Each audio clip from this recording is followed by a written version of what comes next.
To the people in chat, if you want to do me a super solid and subscribe to the YouTube channel, it is pinned at the top of chat there. So if you want to go take a look at that, that is completely available. Checking out YouTube to see that we're synced. Actually, I should go and check that to make sure I look like it's not looking whatever over there. The internet be like that sometimes, you know? No, it's looking fine on this. Right? No, wait. I actually don't know that it's looking fine on this. It kind of looks really bad on this. I don't know if anyone else sees that on their side. Is the Twitch stream looking okay? Hello? The YouTube side just looks really low res, even though it says it's 1080p. No bandwidth issues and no changes on my part. Twitch looks fine for me. Good. As long as Twitch is okay. I need one copy somewhere. I can work with that. Thank you for checking that for me. Okay, then, if we are live on all the things, we will go ahead and, I guess let me say, is there any housekeeping to say at the top of the episode? There is the new YouTube channel, Overseer Kyle, where I'm going to do some overflow content that may not fit on the main Tales from Tomorrow channel. That is to say, I did a little deep dive into the sale that's happening with the Alchemy VTT for the Fallout TTRPG content. If all those words and letters confused you, basically, if you're looking to buy into the Fallout tabletop game we're playing tonight, it is on huge discount over on Humble Bundle in coordination with the Alchemy virtual tabletop, which is what you see in the background of shots like this. Shots like this. Yes, this is the Alchemy VTT.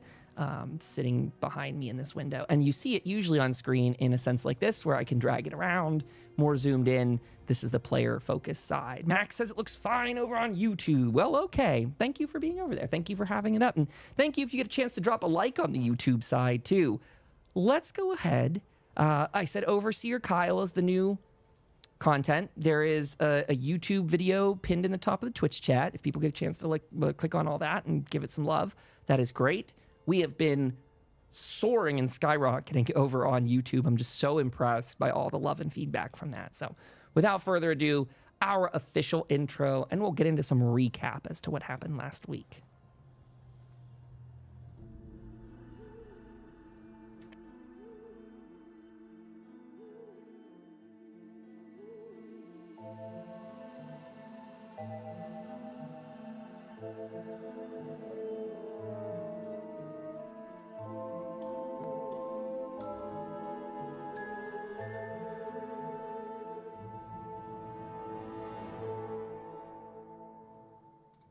Hello, everybody. Welcome to Tales from Tomorrow. My name is Kyle, and you're joining us for episode 6 tonight. We are picking up. I've got our comrade Sky in chat, who's playing his character Sam, and I've got comrade Raven in chat. Well, Mac Raven, who's playing her character Raven. My brain likes to get all these things discoordinated and discombobulated, so always bear with me in case I swap things around. It's me. It's my brain. You can hear me always stumble and want to say Sam or Sky, or I don't know who I'm talking to half the time. Sky, you and your character are just melded in my mind. You've become Sam Houston. And how are you tonight, Sky? How are you doing today? I'm doing very well, thank you. I hope you're doing well and everyone else here is as well. I'm very excited to get into Fallout. I was doing some research on certain plot elements today. I'll kind of leave it at that vague notion that I was just watching some lore videos when I had the chance, and I went and knocked out a whole map that we may or may not get to interact with tonight. It might be something you guys do in the future. Who knows? But I just like to tease and to say hello to Raven. Raven, how are you doing this evening? We have you here in Discord chat, and she uses her text-to-speech program, just like her character in game. Raven has a vocabulator made by the beloved company Robco. Raven, what's up with you?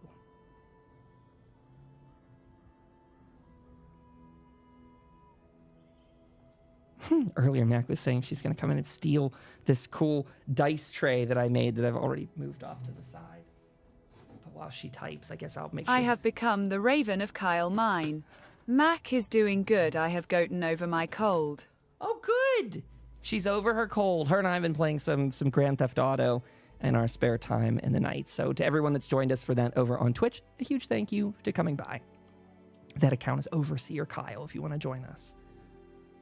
But let's dive into the pressing content for this evening. A recap and a reminder that our friend Dark Knight is out for I believe the last week. He'll be back next, but he's still out for this week, which has Jim, his character, up in the town of Hope. Jim was working to get the last bits of the windmill together. He was overseeing that, and he's helping get a cryolator attachment on their Mr. Handy that goes by the name of Alfred. So that is the general overview for Jim. We'll get to check in with him. He was very wounded, by the way. That is the especially relevant part to this, is his battle with the Wendigo from weeks prior. He had a broken arm and leg and failed some injury saves. He failed his recovery saves, and thus the injuries perpetuated, going on day after day. And so it makes a lot of sense lore-wise that he is tucked out up there, resting. And that brings us to our characters here, Sam and Raven, who had decided to go on an adventure. And I'll pull this up on screen, actually, briefly. Sorry, everybody. I should have these visuals up for you in advance. They went down to this Red Rocket depot that you can see on the screen, but just to show where they were coming from, they were up in the town of Hope, which is the main questing hub for our characters. Let's get this. What do I have to do again? A refresh or a load or something like that? I do this every week and I forget. I need to press this button here. He says ominously. Where is it? Map number 2.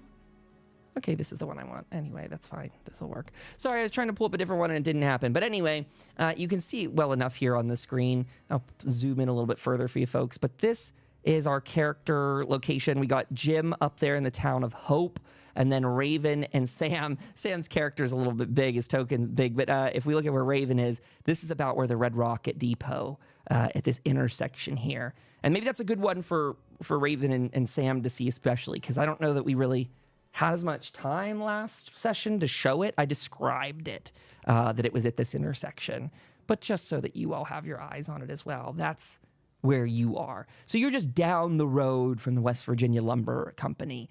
And basically last session, they had traveled from Hope to there, looking for generator parts, came away with a good bit of uncommon supplies, I think, and a pretty nice just inventory haul. Is that right, Sam? You got some goodies last week. Yeah, because we did find that military little thing that was off to the side of the Red Rocket. That's true. That's true.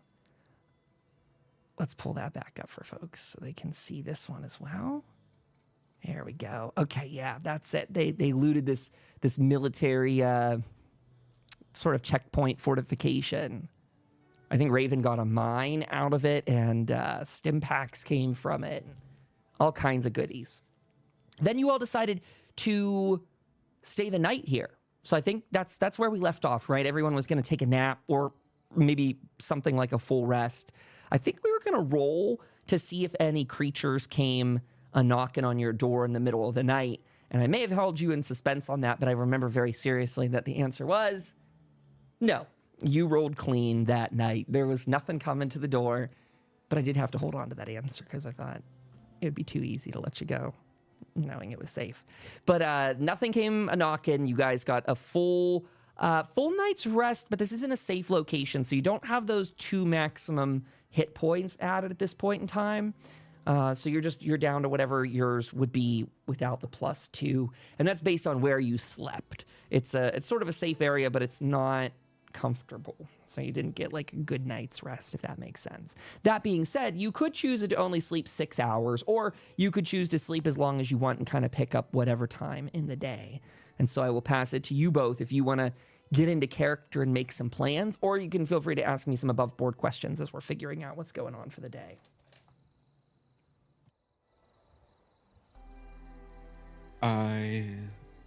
Raven, I'm thinking today we could check out some of these we'll check out some of the engines, see if we can scrap anything from any of these cars. And if we can, that's awesome. If we can't, we'll move on. And otherwise, I'd like to go check out the radio station so that we can try to get some of these samples tested by Modus.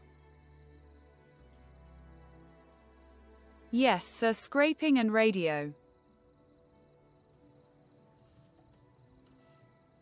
That sounds like a great plan to me. The voice from above speaking into your ear. If you want to try, there are some.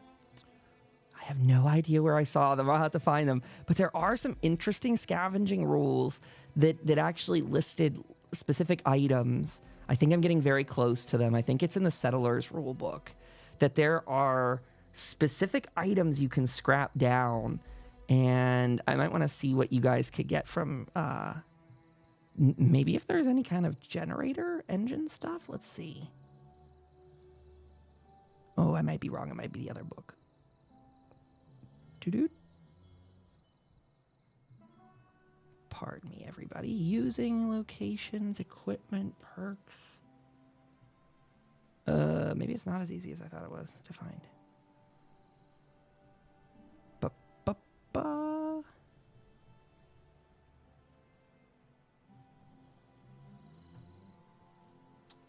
It'll come to me eventually. So let's go ahead. We'll have you do some perception checks over here. Actually, I think repair is going to be the number one skill that we'll lean into. That would be the most sensible for this. So, like repair and intelligence, or repair and perception. If you guys want to make a good argument for a different thing, I'm open to that as well. I don't want to be too stingy with it. But I think, trying to judge how active a car part might be sounds pretty repair oriented in my mind. I will throw out. I have one in intelligence. repair. Sorry, you guys talked over each other. Try that one more time. I'll throw out a repair intelligence. Go for I it. also have one in repair. We'll say it's a difficulty. I don't know what your AP pool is, but we're going to go with difficulty 2, just considering that these cars are sort of out here, probably quite rusted, especially by the looks of some of them over here. They look a little down and out.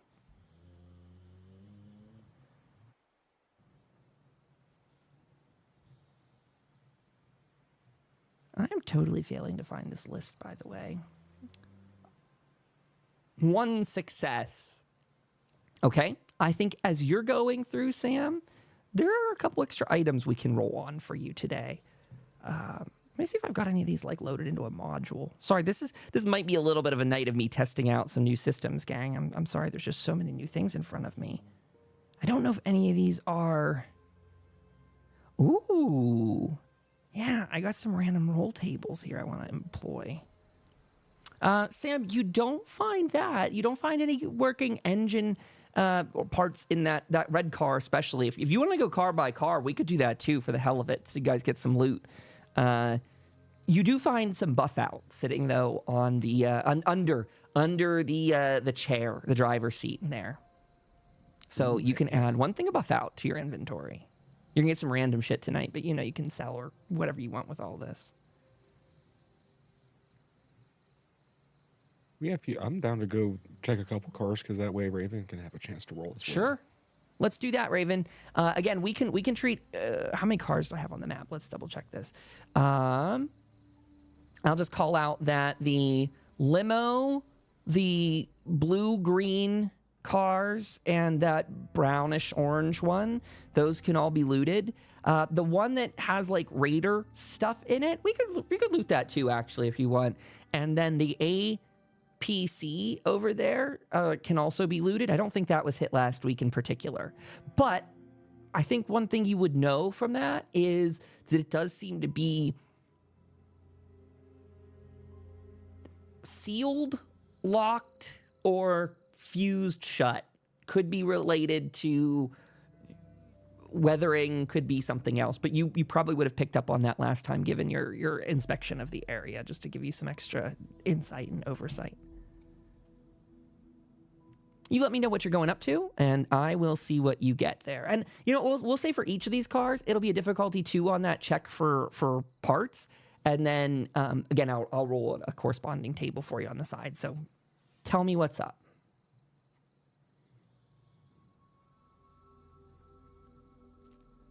I'll check the limo. I don't know where Raven is right now. Fair enough. I don't either. So Sam heads over. He's looking at the limo. The limo's more burnt out. That one's looking really bad. So I gotta say, yeah, we'll go with the difficulty 2 on that one as well, Sam, if you want to re-roll for that one. Mac's not on the map. What? That's strange. I don't know where you are. I put you by the limo, though. So maybe you're back. Maybe it got drug off the side or something. Either way, you're here now. I'll close the encounter section of it.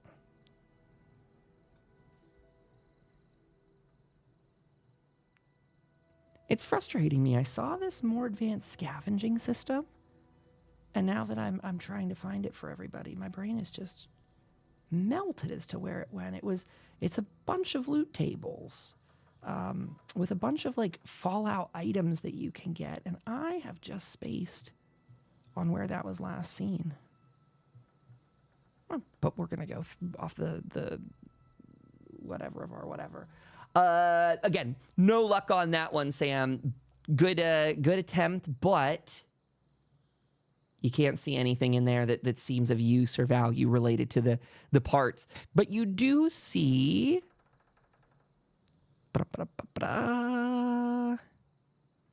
there is a random thing of food and a drink in there. There is Blamco, a box of Blamco tucked away. Maybe the driver was saving that for another occasion. Maybe on the go, got to stop and get something. And that's about all you find in there. Pretty picked dry and clean. Raven, you're going after the green car up there. Same for you, difficulty 2 on that one. And again, you can use your intelligence and repair if you'd like.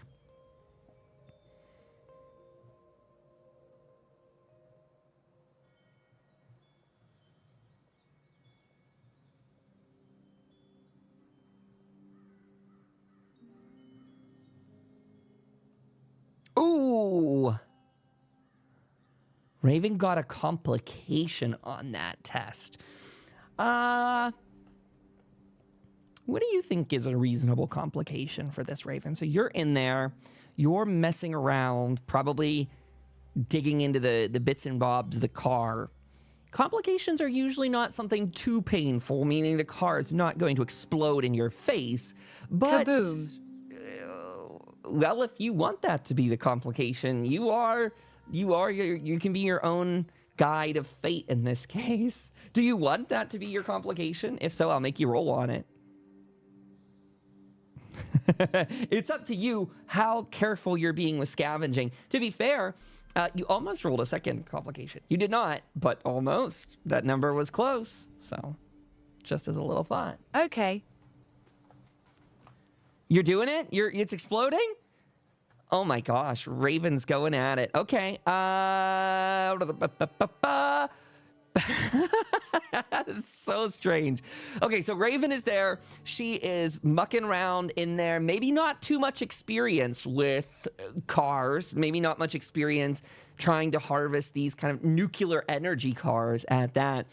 And as Raven is messing around in there, digging in engine bits, she finds that there is enough charge in one of these fusion cells in there, almost in excitement, ready to tell Sam.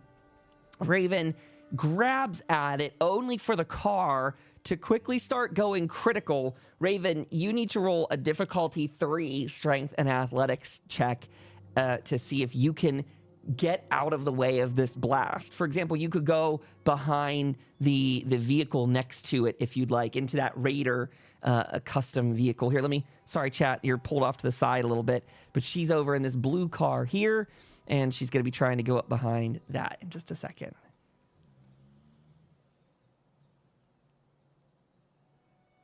Oh, Raven. 2 successes. 2 successes with a 3 on the difficulty. You will take some damage for whatever this is rolled, but it will be a minor amount. So fret not too much, Raven.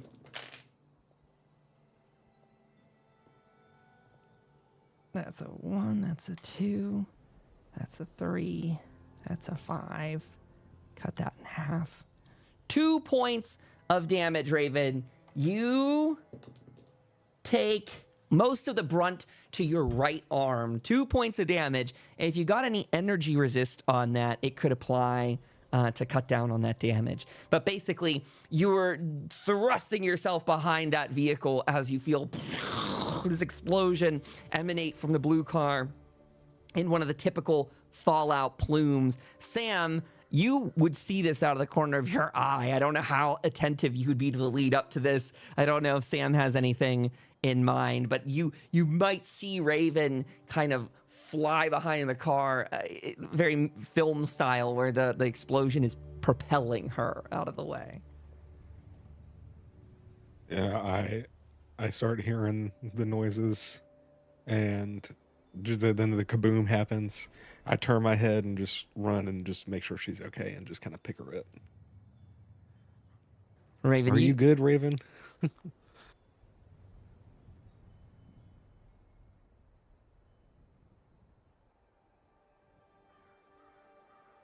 Kaboom are fun. Okay, if you're speaking, then you must be okay. Just be more careful, please.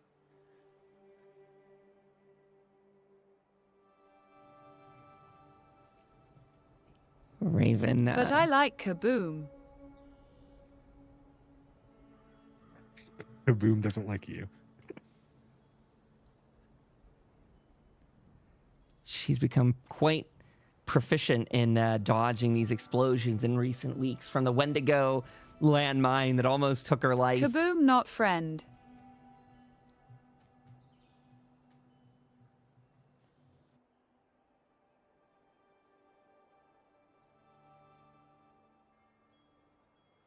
Kaboom, not friend. With that being said, there is no salvageable loot from that vehicle. If people want to move on to the next, you're welcome to do so. Looking at the map, there are still 3 vehicles in this area to hit. I think that one that you guys are sort of standing behind, the kind of raider setup vehicle, you could do that. I'm gonna say that one's a difficulty 3. You guys could assist each other too, just for what it's worth. I think that's perfectly fine. If someone succeeds, the next person could give a die to help with that, just to throw that out there for you. So whoever wants to lead looting that. I'll give it a shot on this Mad Max style car. Hit it. Oop. Burnt Nothing. out. Nothing in there. But I will say, you come upon... Oh.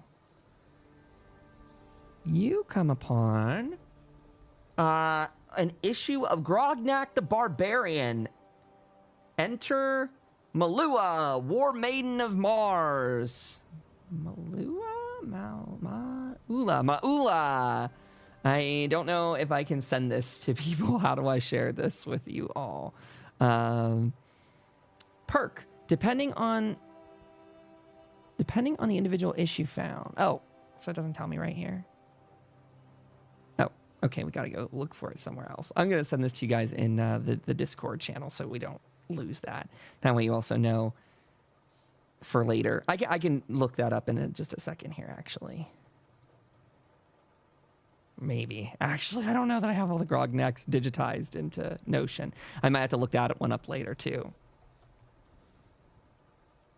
I'll fold that up and stuff it into my bag and keep on looking for these generator parts. off and on your way. Find the green car. Difficulty 2 for that one. And if you get a success, Raven can jump in and help, or vice versa, Raven, if you're taking the lead on this one. You said we could do repair and intelligence. Was there another one you said that we could Yeah, try? earlier I said perception, if you want to use that to perceive what parts of the car are still viable. Which might be a strong one for Raven. I think her perception's quite high. That's what I was going to suggest as well. That could be a very smart one for you, Raven. I swear on break, I'm going to find this rule thing I'm talking about. It's driving me crazy. Oh my God! Please don't make this one explode. Please don't make this one explode, he says. Raven, what is your complication? Kaboom, Sam. Is it kaboom? Oh no. Is it kaboom, Raven? You could also roll No kaboom. You could roll a die if you want, leave it up to the fates. Or you could figure out a different thing for you. But I have more to say, but I don't want to say it. Just that the fates are in your hands, Raven. Or you could put them in the dice's hands. That's fine.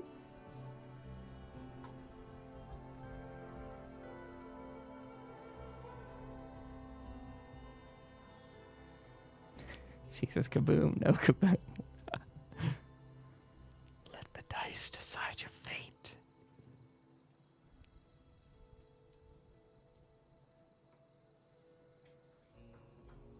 How about the door falls off, hit my foot? That is absolutely valid. Learning from her last mistake, Raven does not set off a reaction in this. Good thing, too, because what I was paying attention to is your proximity to the other fuel pumps that are nearby. That, to me, seemed like a potential oopsie-doopsie. So, with that being said, good choice, Raven. Good choice. That, in just quick, not trying to reach for something in the car, that door actually slams shut on your foot for a moment, and we'll see what that. We'll give you some damage here from a die. No damage, no meaningful damage, Raven. That is just a big ouch. No injury from that. But I will say, here's your other part. Nothing really salvageable from this car. On the interior, there's no goodies in here. So there you go. There's your trade-off. No injury, no harm, but no goodies. You have one last car in this area before you hit up the APC if you wish, and then you can also travel and do whatever you'd like. But you can also loot like anything out of the place still if you feel like you hadn't done so already. I'm just throwing that out there. Like,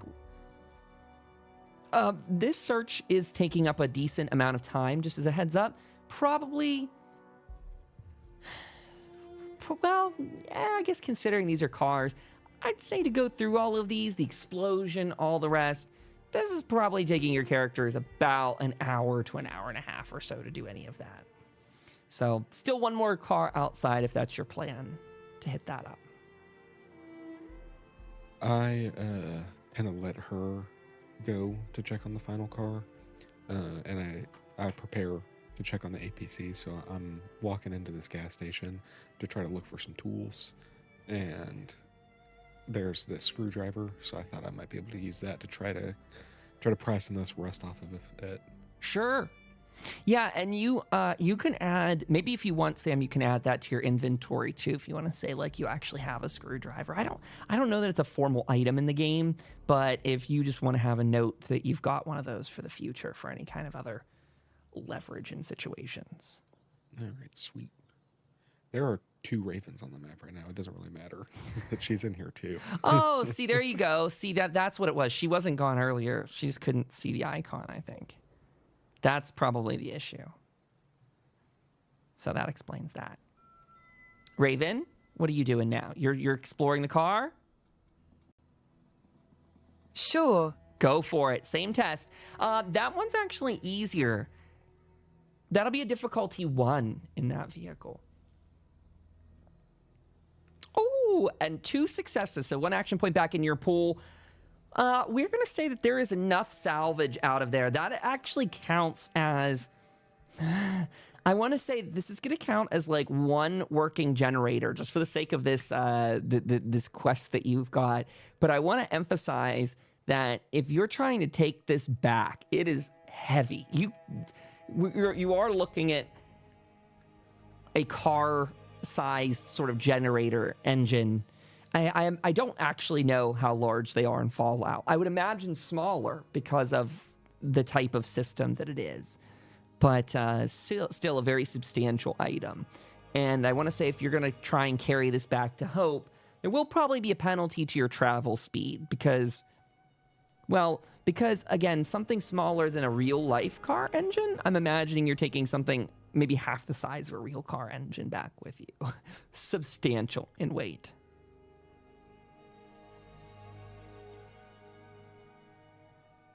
Actually, you know what I'll also say?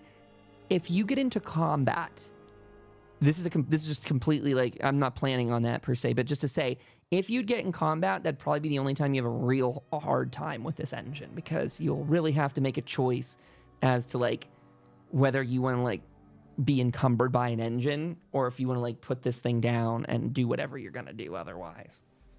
You won't be able to like shoot and carry this massive piece of kit unless you guys come up with some other way to like jury rig a way to take it back.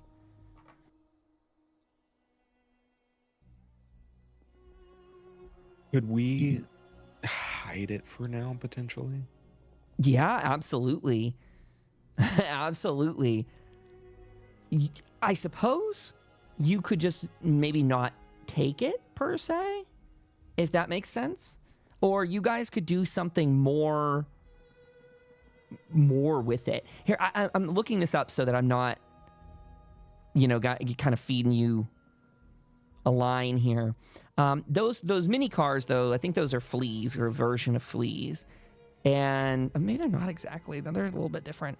But they've got it's a pretty substantial power block in it. I don't know if I can show this on the stream here easily. Let me see if I can open this page. Oh, and this picture comes courtesy of the Wand Company, which, oh my God, that's gorgeous. Holy crap. They have a Slocum Joe's car.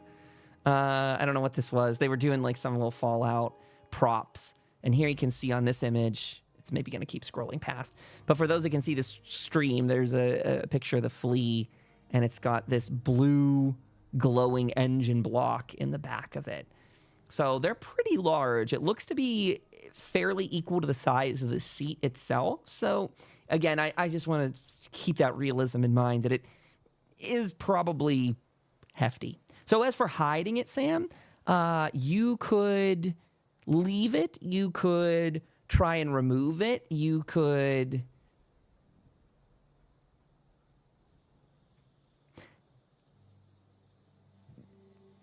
If you brought help from like protectrons or something like that, or if you got a Brahmin or any other kind of locomotion like that to help, to pull or to drag or to anything like that, that would be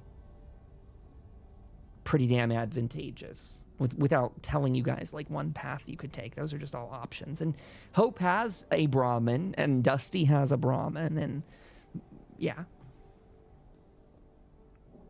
Good find, Raven. Sam, I found a gen, but how to carry it?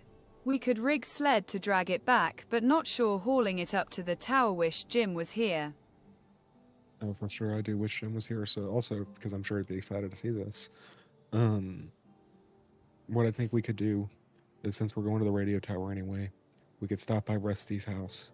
Even if he's not there, we could just use his radio and talk to Hope and get them to send some people up here. We can then hit the radio tower. By the time that they get here, we'll probably be done with that and we could get back here.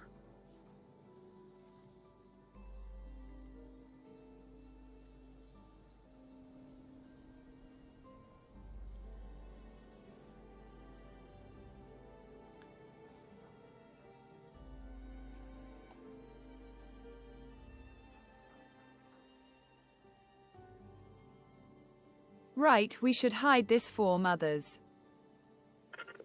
I agree. Definitely close it back up. Dark Knight, thank you so much for resubscribing. I appreciate that very much.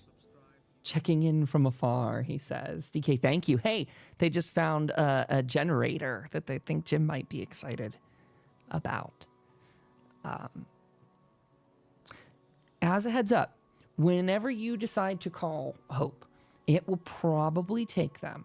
If you're hoping that they're going to dispatch, like if your plan is just to get like Tom or someone to dispatch others to help, just for your timing's sake, I think we said it would take an untraveled person getting here in about 24 hours would be about it. I'd say maybe 18 to get here because they're not really going up a hill like a mountainous area, but you're sort of equidistant to the radio tower. This is just for general planning. This doesn't mean your plan has to change because you guys could camp out and just wait for the sake of waiting. But just to call that out, that it'll probably take them about 18 hours from whenever you get in touch with them to dispatch them. We'll say that also includes, of course, the time for them to like prep themselves. You know, if you want them to bring the Brahmin, you could request that. They could, probably dispatch that too. Yeah, you guys can completely decide what sort of plan you want to recommend to them as well. Like anything you guys think is a shortcut or an advantage will all make differences to the plot and the narrative. But it's very freeform, so you guys can think of that as you will. I think it sounds like a good plan. I'm ready to get the show on the road. Raven. Oh, sorry, shut up. Oh, no, I was just saying, Raven, if we can kind of figure out a way. I don't know. I mean, it's been sitting here for 25 years and no one's messed with it, so I don't know how much we have to do to make it look bad or make it look hidden.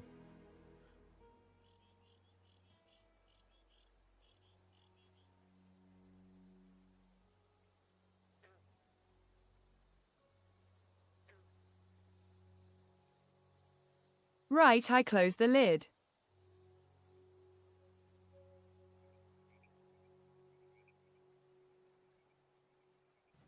I will say that if your plan is simply to leave it here, I think it will be very well undisturbed.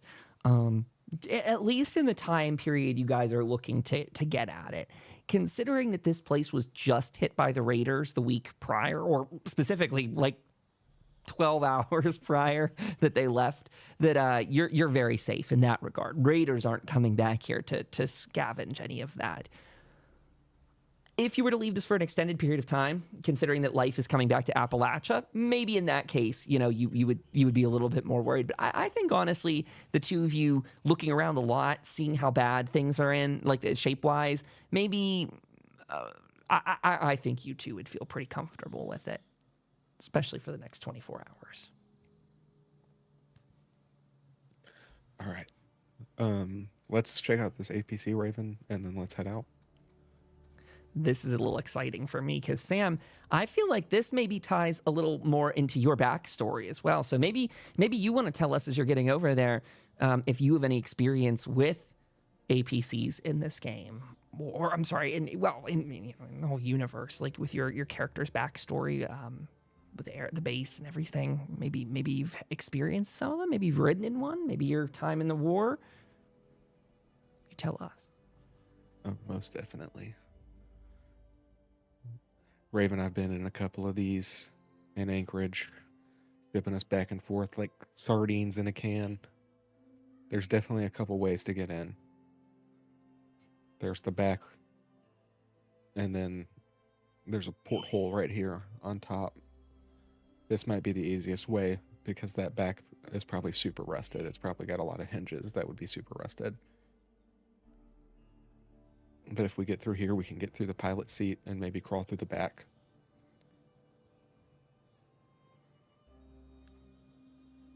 With all let me spit this out very quickly, and then you can still color in some more details. With all of your knowledge about this vehicle, Sam, I would like you to roll a difficulty 1 we're going to make sure that the base trait is, well, actually, you know what? We're going to be very flexible for this. Again, you can do base trait of intelligence or perception, and we'll go with either like repair or survival, whatever you'd like to roll for this. And what we're gauging is your knowledge with that rich experience you just described and whatever else you might want to add to it, that you would have a pretty good chance of diagnosing problems with this. Maybe you even had crash course training in diagnosing these sort of things, like emergency training, like what if it flips? How do you get out sort of stuff.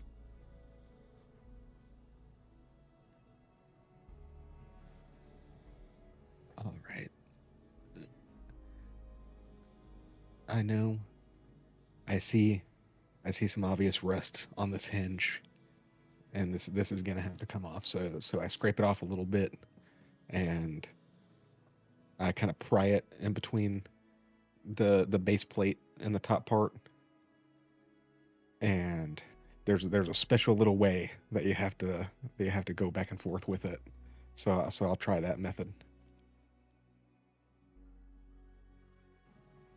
I love it.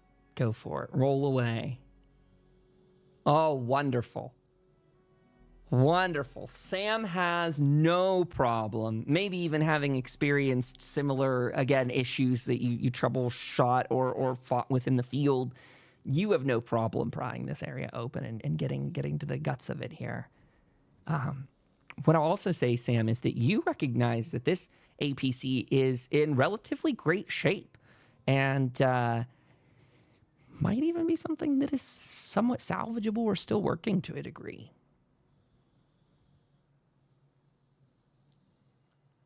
Yeah, Sam, did this thing have gun that made kabooms? Maybe the gun still works. Well, for sure, it might be a little bit rusty, but it's entirely possible that we can get the mechanisms up and running again. I mean, you know, these things were built to last.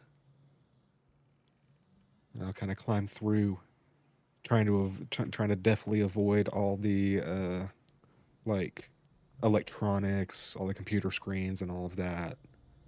And kind of just trying to crawl through the back and get back to the storage.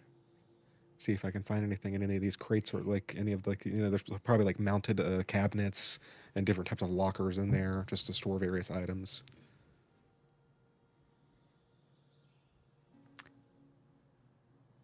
Sam, as you're climbing through it, inspecting and looking at parts, you are rather impressed, knowing that this has been closed up and effectively isolated. Unlike other personnel carriers you may have run into in your travels from the Texas region up this way, that many of them are exposed to the elements, hatches left open, people caught truly in the middle of the bombs dropping, and thus nature retaking them or significant interior rust destroying them. What you see in here is effectively the just loose, almost dusty sediment at best, meaning like just the dust of time has caught up with it.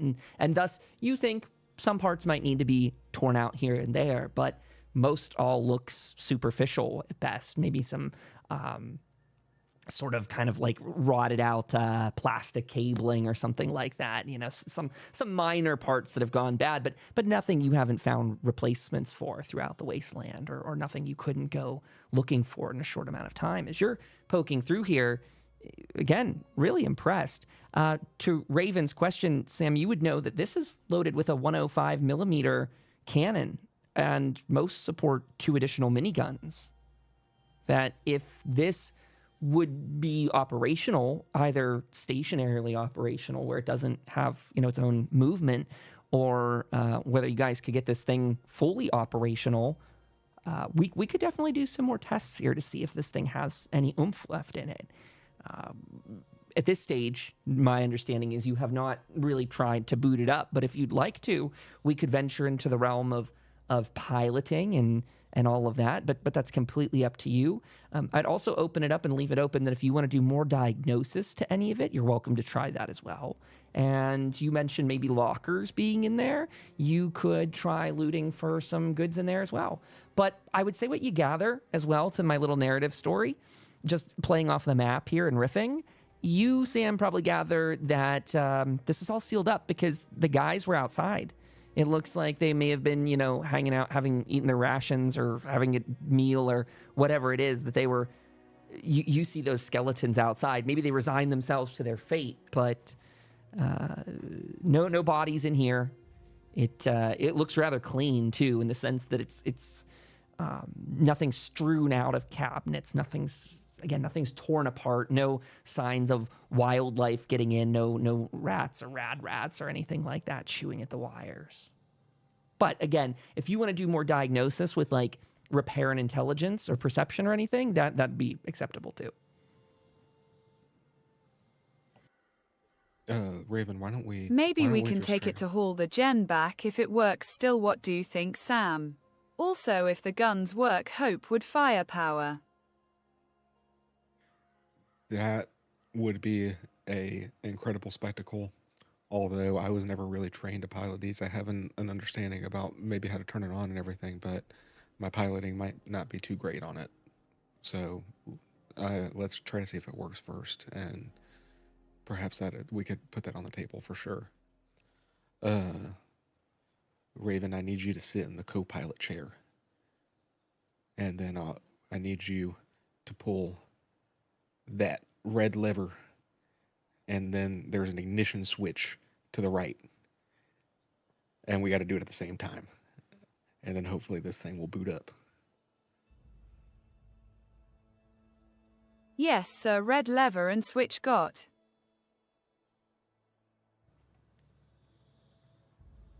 Considering your... Okay. Sorry, go ahead. Do you want to ask your question first? I was just going to say maybe like a repair intelligence. This one might work. Yeah. You could absolutely... well, hold on. Sorry. Pardon me. Let me rewind that for 1 second.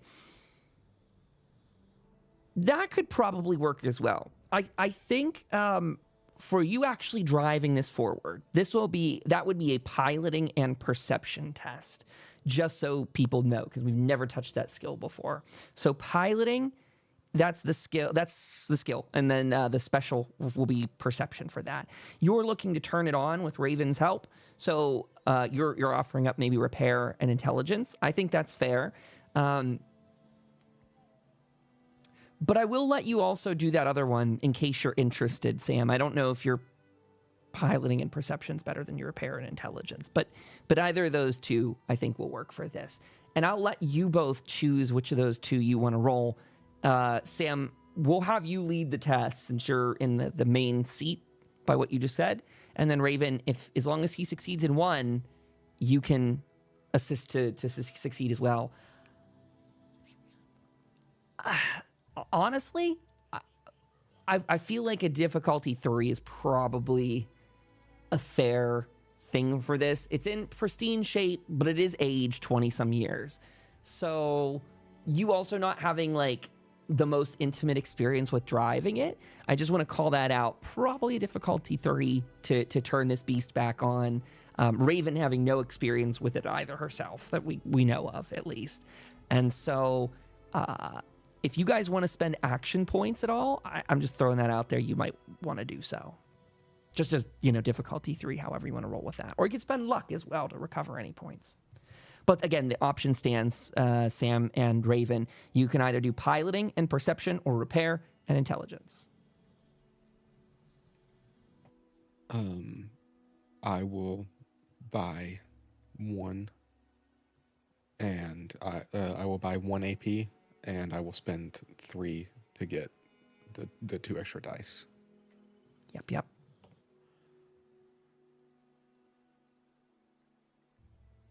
Castaway. 1. Okay. So Raven, you can go ahead and throw in your lot, Raven, and then Sam, if you want to swap-a-roo any of those with luck, that offer stands. Raven might come in clutch, though, in a second. So, Raven, whatever you think is better, repair and intelligence or piloting and perception. Your perception might be high, Raven. Might means is, I think. Means I don't trust my brain. So she added 1 success to the roll there. So you're 1 short, Sam. You can use luck. She cannot. I'll pay 2 to reroll 2. If you want, I'm always a little selfish with these, or the opposite of whatever the word. You can do 1 at a time for luck. It's your choice. You can spend individually. Okay, sweet. Thank you. Mm-hmm. I have no idea what the rules say, but that's my way. Okay, no dice. Point number 2. You can roll all 3 again if you want. It's a pretty fucking cool item. Oh, Man. come on! You got. I don't know It's if the you. same one. I don't know if you have another point of luck, but you got 1 more die. You could re-roll. I do. Now I have 1 left. Damn.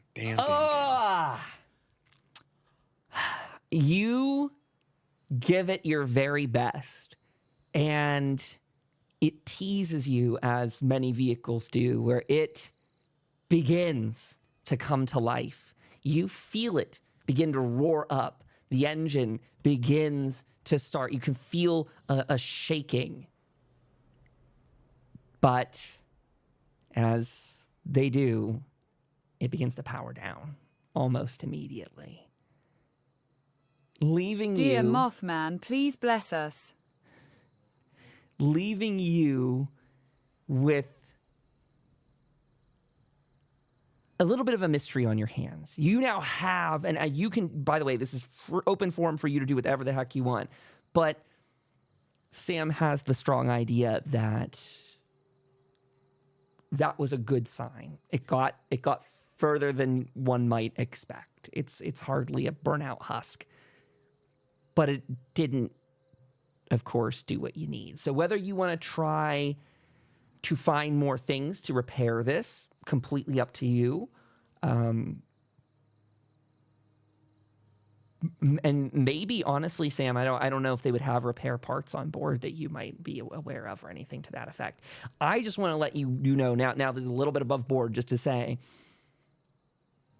that is a really cool piece of kit that has me very interested. I didn't really know, that we'd go into it per se. So just above board, I am really cool with you guys having that, and I really like that plan about how you could move the generator with it. Just as an above board, I'm just going to give this to you as part of your knowledge of this vehicle.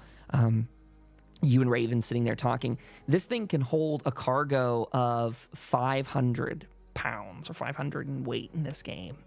It has the qualities of exposed and rugged. I don't know what that means, but it can travel 2 to 4, or I guess maximum of 40 miles per hour is what that looks like. And it can hold 6 passengers, including 2 additional, or not like including. So 6 passengers plus 2 more in power armor could fit inside of there. So it is a pretty beefy piece of kit. And if you want to fix it up, I think that's a really cool idea. You could rely on any of your friends, from the NPCs to Jim to whatever.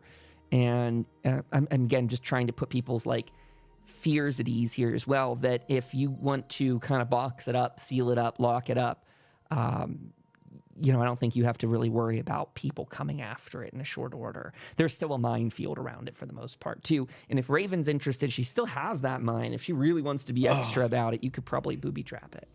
You read my mind. Sorry. Pardon me. I'll shut up. Back to you. Back to Sam and Raven. Well, Raven, that was a good sign. It had some juice to it, so it's entirely possible that people smarter than us can get this working again. I think that we should put a pin in it for now. We might be able to lay that mine here and just attach it to that. Attach it to this hatch, and hopefully that'll keep anyone away from it. We could go back to Hope later after we go with our other plan. We'll get the generator back with the Brahmin, but we'll go back to Hope, see if Jim can do it, and if not, we do know that those free radical guys down at the wood station, they know what they're doing with these vehicles, so it's entirely possible that they may have an idea, and if we can make it lucrative for them, they might help us with it. Okay, Sam, but the kaboom won't hurt it. I think that we could hide it on the outside so it won't. I mean, it's a frag mine, so it's not gonna, hurt the outside of this whatsoever. We could probably hide it on the outside and then have it explode. We won't have to worry about putting it internally. But with the minefield outside, we may not have to worry about it too much.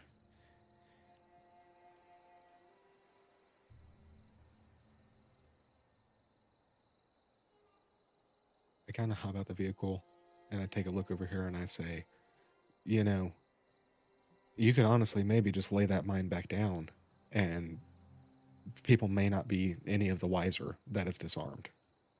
That might be the only precaution that we really need. Even better. Well, I'm ready to track back to the radio station if you are. We'll hit Rusty's on the way. Yep. Just for people at home, here's some pictures of the APCs here from the game, if you're a little unfamiliar. So here's their dual-mounted machine guns, I think, in the front. And there's the 105 millimeter cannon on the top. Real beast. It's got wheels to it instead of treads. You can see in the back there's quite a bit of storage space. In fact, I saw a picture I went right over that had they had a gurney in the back, and so you can imagine it's at least of that scale. Really neat, really cool. If you guys fix that up. Max says that I think there's a mod for Fallout 4 that lets you have one in game. That's so cool. That's so cool. Okay, listening to our comrades here, it sounds like the journey, you're actually going to stop over at Rusty's next, is what I heard. Sam, I have a question that I think I have the answer to as a GM, as someone that just looked at the Wikipedia page. Do APCs like that have radios in them, or would the soldiers have in the Fallout universe like a portable box style transmitter thing that they might set up? Like I've seen that in Fallout quite a bit. And so I'm asking Sam, the knowledgeable soldier here, that would they have those internal, or is that sort of like an upgrade that you'd have to get in the future? Or, again, were your crew more like sitting out those little metal rod antenna type of things, like almost like a lightning rod style? I imagine that it would be a little bit of both. Like, I imagine that the people in the back would have to have what you're describing on, like, with the backpack, but they've probably also, because you can't fit something like that in the front, I imagine. It doesn't look like a very roomy space. I mean, it looks like the pilots are getting in from the top. Yeah. That's so I fair. imagine that it might have an internal one, but also you would have to have power for it, which puts in another roadblock. Very solid point. I just wanted to ask about that. And I will say again, since radios are playing an important part in our series, if you guys ever want to look for specific things like that, like as an option, that would be cool upgrades to do to a vehicle or something. Like give yourself the ability to have two-way communication. I kind of like that as a mechanic. Just speaking above board, I think that's a really cool part of Fallout, where like the Pip-Boys receive, but they don't transmit. And so getting the ability to communicate in real time with your town, I think should be sort of something special. And I think if you guys ever want to work for that, like just again, knocking down any sort of rule book roadblocks, I think stuff like that's really cool. So that door is awaiting you if you ever choose to knock upon it.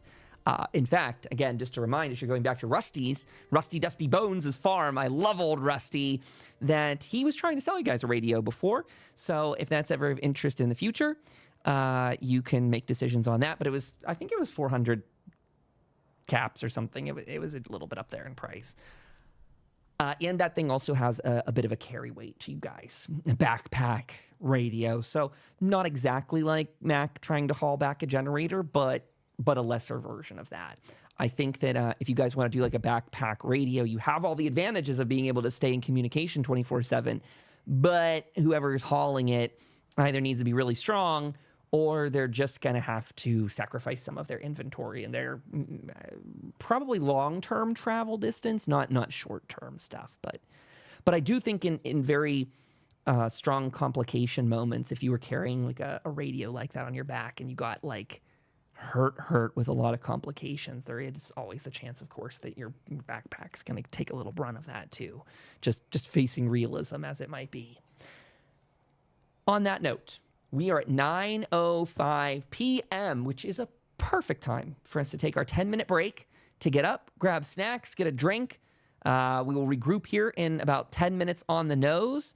Do my crew members have any questions before we get up and do that? Sam, Raven, anything from you? I'm ready to roll. Okie dokie. Max says, turns out I have the mod installed. I'd like to see that later, some other day. Let's stream it. Let's see you play. She's going to do the Fallout 4 with a armored personnel carrier, if I can speak. But just because I can't speak, let's go ahead and run the BRB screen right now. And I'm going to also look in my rule book so I can find that damn rule I was referencing. It's driving me mad. See you all in 10 minutes.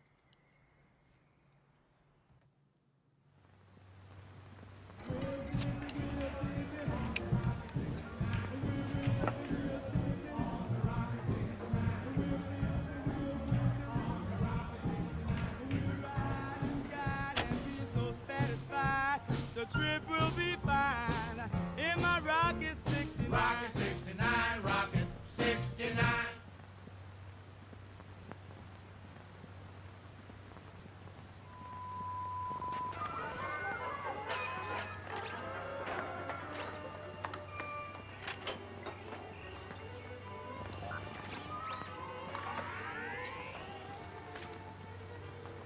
Our American way of life. Isn't it grand? Peace, freedom, and bacon and eggs. Seems perfect.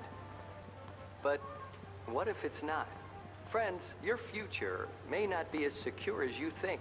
Where will you be when the atomic bombs fall? You can secure your family's future by reserving a spot in a state-of-the-art underground vault from Vault-Tec. That's right, Bob. Act now, and your family can wait out the horrors of nuclear devastation. And Doris, the vault will have all the amenities of your modern-day home, and it's attractive. And Sally, in the vault, you might meet that special someone, just as you would on the surface. And in a few short years, you and your fellow vault dwellers will repopulate our great country. And Billy, you'll have lots of swell kids to play with. Reserve your family spot in a state-of-the-art underground vault today. Sign up now and prepare for the future.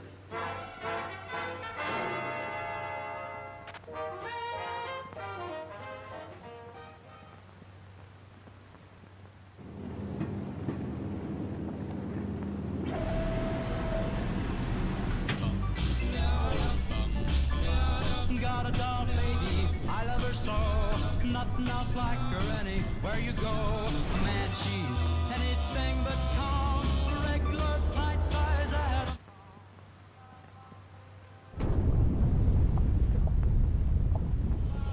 Mushrooms me right up on a cloud. She's just the way I want her to be. A million times harder than TNT.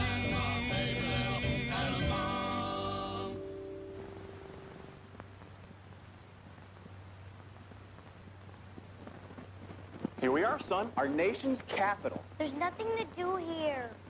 I'm bored. Nothing to do?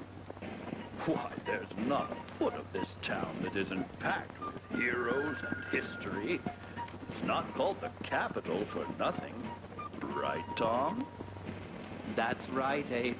In fact, every year, millions of tourists come to enjoy our beautiful nature and advanced technology. Right, George?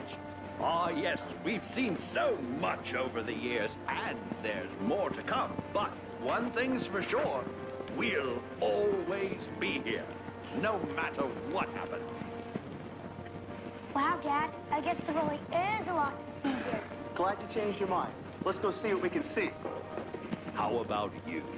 Are you ready to see what you can see? We're waiting. Explore the nation's capital.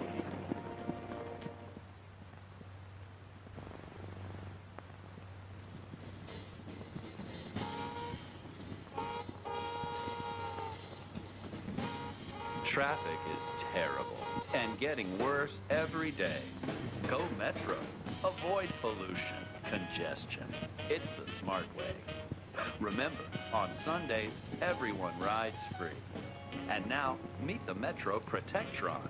Tickets, please. Metro's newest answer to your commuting calamity. Tickets, please. He's programmed for speed, efficiency, and friendliness. Good morning.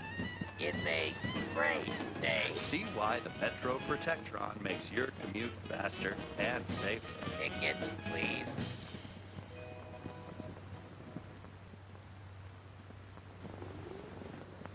Vault-Tec presents Growing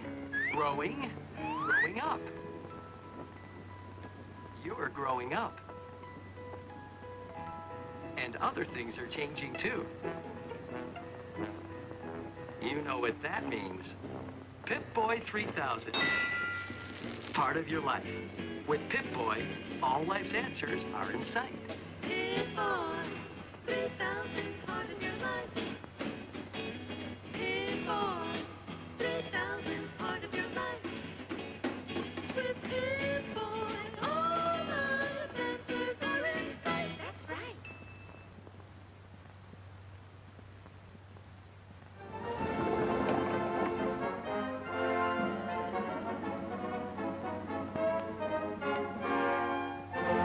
You will emerge.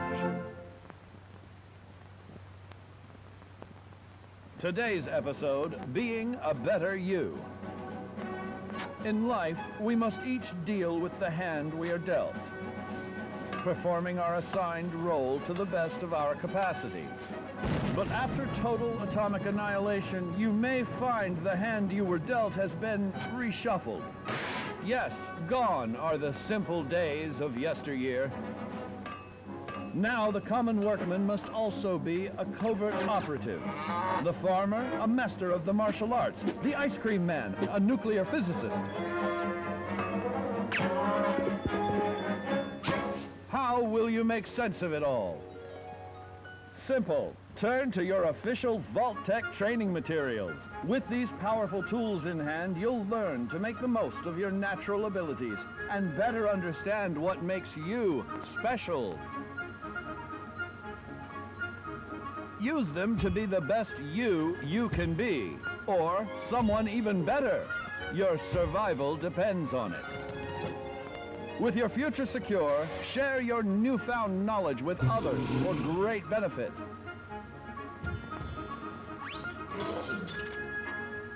But remember, there's power in diversity.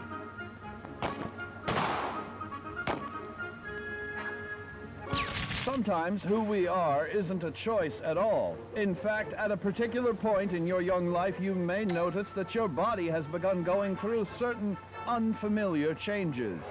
No, it's not puberty, it's mutation. Thanks to our old pal, radiation, your DNA has become more interesting. See here? You've now gained the unique abilities of a marsupial in exchange for a mild neurological impairment. Now you've learned how to be a better you. You are completely prepared to achieve your full potential in the role of your choosing. As a hand-picked resident of Vault 76, it is your duty to carefully review your Vault-Tec provided films yearly to fully prepare for the day when you will emerge. I'm a doctor. I'm a housewife.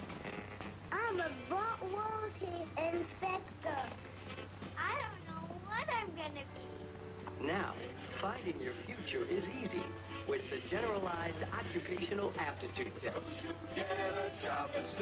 See how easy it is. Find your new career.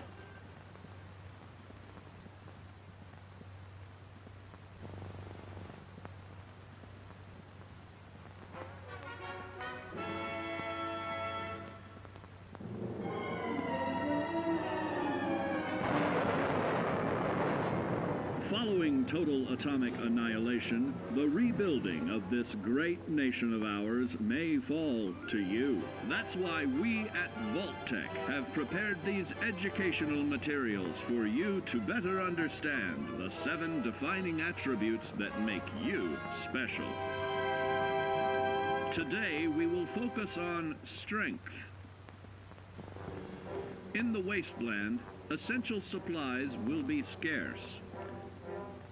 When an item of value is found, keep it close and away from bullies. The stronger you are, the more you can carry. Be sure to know your limits, or you may find it challenging to escape from hazardous scenarios, no matter how strong you are. There are other situations where you may find yourself in close proximity to unfriendly neighbors. For such cases, you must learn to defend yourself using your natural strength. Use anything sharp or sturdy enough to swing. Get creative with your implement, but stay reasonable. And look for anything that can further enhance your innate vigor. The greater your strength, the greater the impact. But remember, some moments require more than muscle. Okay, comrades, we are back. We are ready. Well, at least I am here. Do we have Sky in chat? Do we have a Raven here? I am present. Hello, hello. Welcome back. Hello, hello. We will wait to see if we get any response from Raven. She's probably just coming back to the PC any second now. On that note, I can try to find some sound effects that I wanted from our little Kenku bot. There we go. We'll put some Appalachian wind behind us. Let me go ahead and pull up the scene too. Oop, there we go. Just to tell the audience and Sam, since they're both here, that this is going to be a fairly easy trek back to Rusty's farm. I don't think you guys need to roll on anything. A night has passed. You know, just for the hell of it, I'm going to make Raven roll that perception survival, as we always do, just for the keeping it consistent. But it's a very short journey. I think this is going to take, what do we say?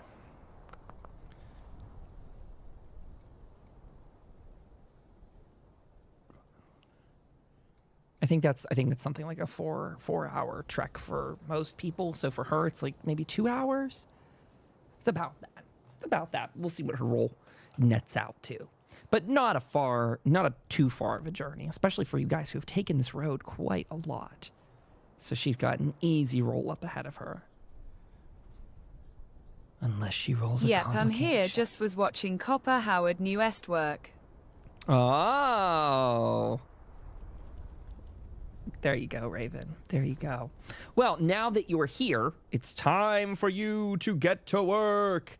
You need to roll a perception and survival test for us to make your way to Rusty's farm. For all of this is going to be difficulty 1, so anything you generate, there you go. Extra point back into the pool. Very easy travel as we anticipated. You guys take about, we'll say 2 to 3 hours to get there. I don't know what to... We're really not working too heavily on time today. Everything in this game's a little loosey-goosey in that way. We didn't even pick what time you woke up in the morning. But if it sounds okay to all of you, say you spent a couple hours doing that and getting things together, you went through the APC, maybe you had some snacks out of your bag in the morning. I'll say you get there about noon, if that's reasonable. What do you say? Did our luck rest? Since you left Hope, no. It'd probably be about every time you guys get a good, solid rest at Hope. Will be pretty much the way we do that. If you guys rest somewhere very safe and comfortable, like that would also mean like Foundation or something like Crater, anywhere that you're really safe is how we're going to approximately do that. It's kind of a loose... Seem fair. Yeah, it's kind of a loose roll anyway. I think the guidebook says that you do it like per scene, which could mean once per night, but when they're talking scenes, I think they're often talking more like doing dungeon delves. You guys aren't necessarily doing dungeon delves per se. How is everyone's luck though? Are you out of luck points? A rest at Rusty's could potentially get your luck back too if you guys are planning on spending the night there. If you're about out. I've got one left after all of that. How many do you I usually have 3. How many does Sam usually have? What's your luck score? 7. God, wow. What did you spend your other luck on? Was that from last time, maybe? You spent, what, 3 there, I think? Yes. I think it was from rolling other stuff previously. Yeah. Hopefully you reset it last time you were in Hope. I didn't make a big stink about that, so thank you for reminding me anytime you do. Yeah, like I mentioned, we'll kind of roll that like we do with the +2 maximum HP, that whenever you get a good, solid rest, it's safe, all those boundaries. But I will say one other thing. There is an exception with the luck roll, maybe, is I don't know that we'll ever say you get luck back sleeping out like at a random quick encampment that you guys make. You can make those comfortable enough to get your +2 maximum HP, technically, but I think the luck is reserved for like a good, safe town that you make or stay at. So with that being said, I'll keep that in mind. Ask me again about the luck whenever we get back to Hope or to Rusty's, if you guys decide to camp out there or anything like that. Jam, great to see you. Hello, welcome aboard. Raven, you rolled your test. You have a clear path ahead. Hopefully you added your extra action point back into your pool, and you guys make your way to Rusty's. If you guys want to veer off and do anything, that's fine too, but the ETA was you'll get there about noon, so your decision. Otherwise, dive on into it as I pull them up here on the screen for folks. I say we take a straight shot there. The road's pretty calm, pretty casual. As you're getting up to the farm, one thing you notice as you guys are pulling up the street, where's Rusty's farm? Let me get this up before I get to too much of this. Where'd he go? Rusty, my man, where are you? Oh, his farm's gone. That's the first thing you notice. His farm is gone. I'm just kidding. Here we go. There's just a crater where his farm used to be. How scary would that be? My goodness. Okay. The first thing you guys notice as you're getting up the street here, you're taking that path, you're going up north, and you're turning at the bend that heads up the long path to the mountain. But at the very base of that path, you see that ever so familiar farmhouse over on the side. Rusty, dusty bones. And as you're getting closer to it, Raven, with your exceptional eyesight and perception, you see that milling around outside the front of his house are a couple guys that look similar to the raiders you met before. The ones that you saw at the post that had been guarding the path sort of between you and Rusty in the past. You teased them the idea of going to work for Rusty. You mentioned that, that might be something of interest to them. So I'm just plopping down some icons here on the porch for you. I don't know that we actually named any of these raiders before, so if you do remember names, I'll dig them out of the thing. But I don't know that it got that cordial. They were pretty open-minded to you guys in the past, so we can assume something similar today.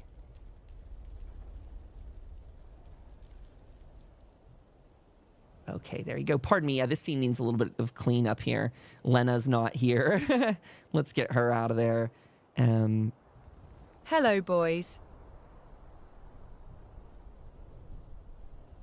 Let me move your icon just real quick, and we'll take poor Jim out of here. He's not here. Move this guy back. Okay, there we go. So Raven goes up. She begins, "Hello, boys," with her vocabulator. And they look up, sort of already a little bit astute and a little bit scouting is maybe what they're tasked with doing. But instead, they're kind of posted up, almost like beers and burgers, sort of, with the grill here. They got some food and are sort of just casually chatting. And they see you.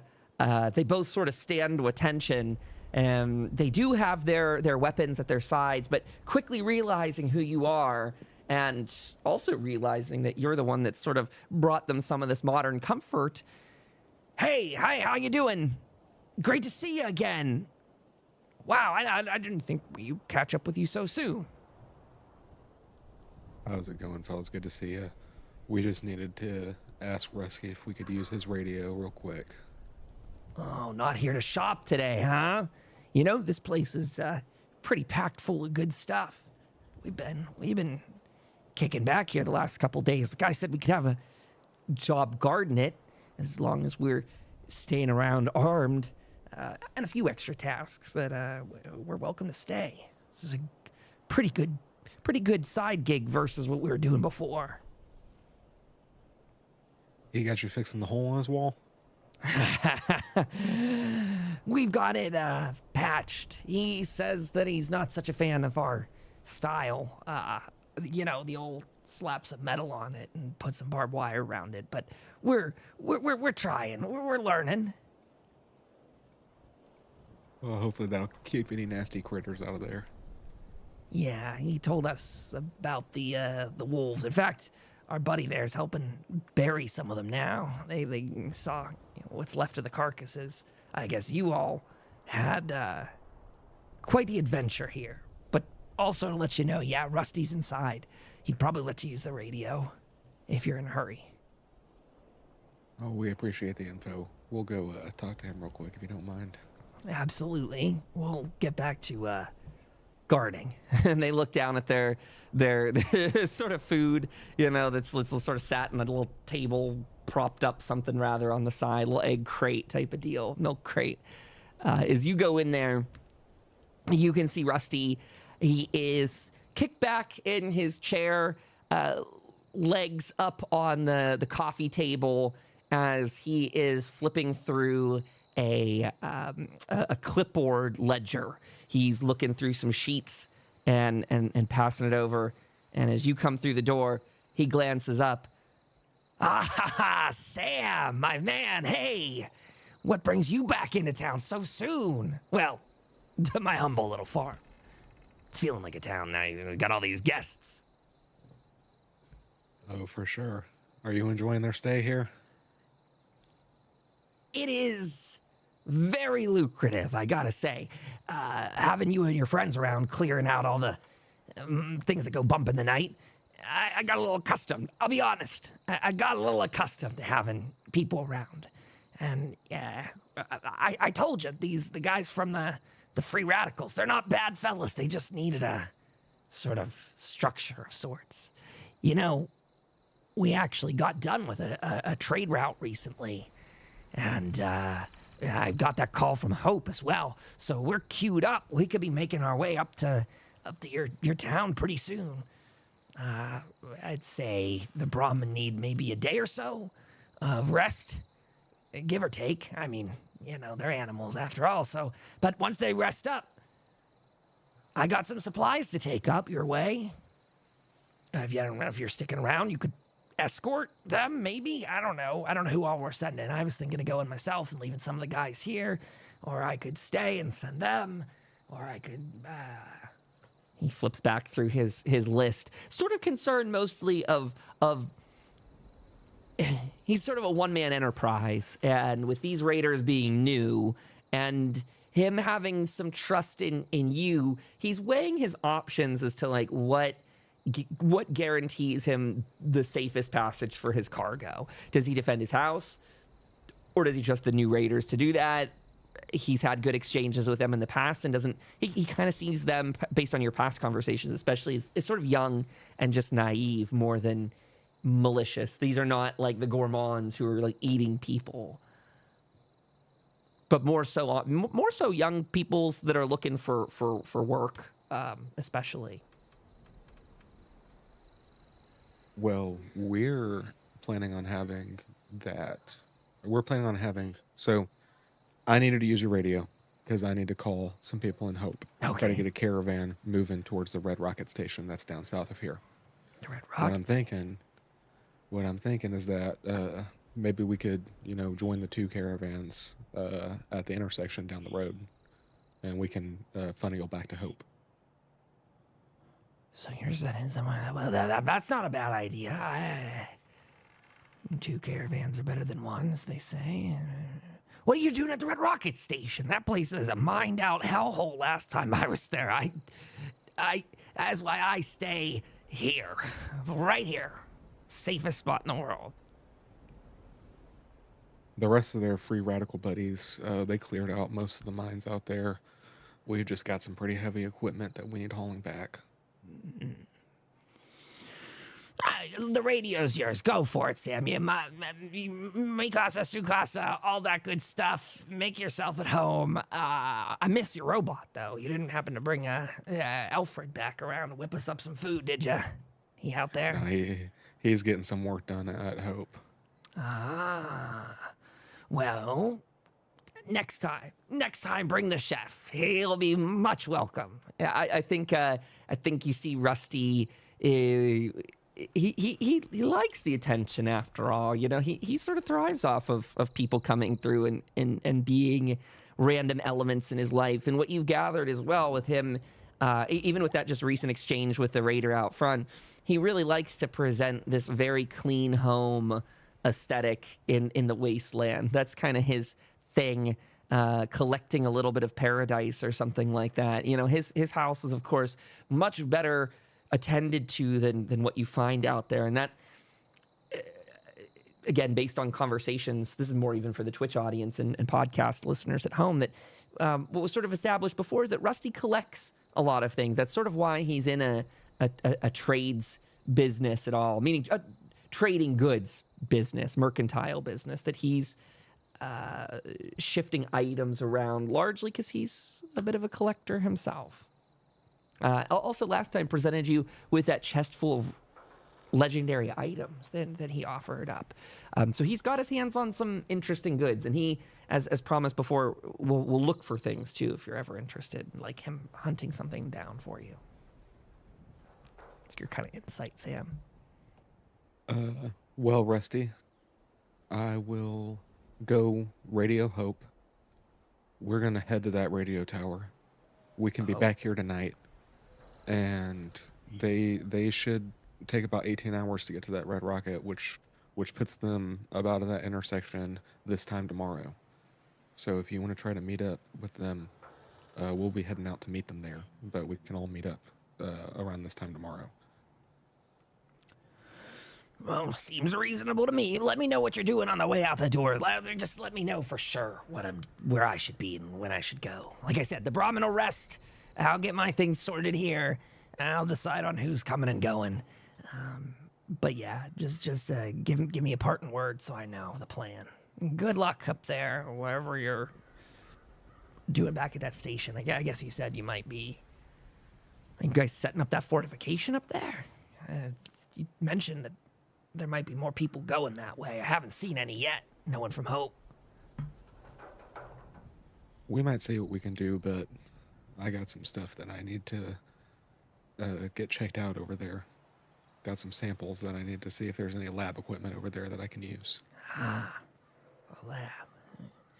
Microscopes are a little bit rare in these parts. Well, anyway, make your call. Do your thing. I'll be here. We'll be back here tonight, Rusty, hopefully. And we'll make the plan from there. Sounds good to me. Mr. Rusty, I could cook you something. You have any fresh roadkill? Fresh roadkill? No. But you could go hunting if you're looking for. I mean, there's probably stuff in the woods. It'll take you time, though.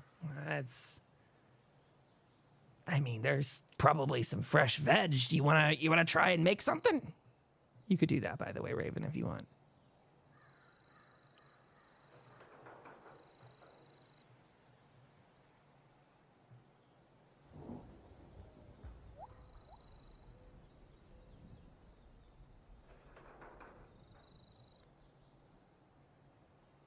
Okay, free potatoes.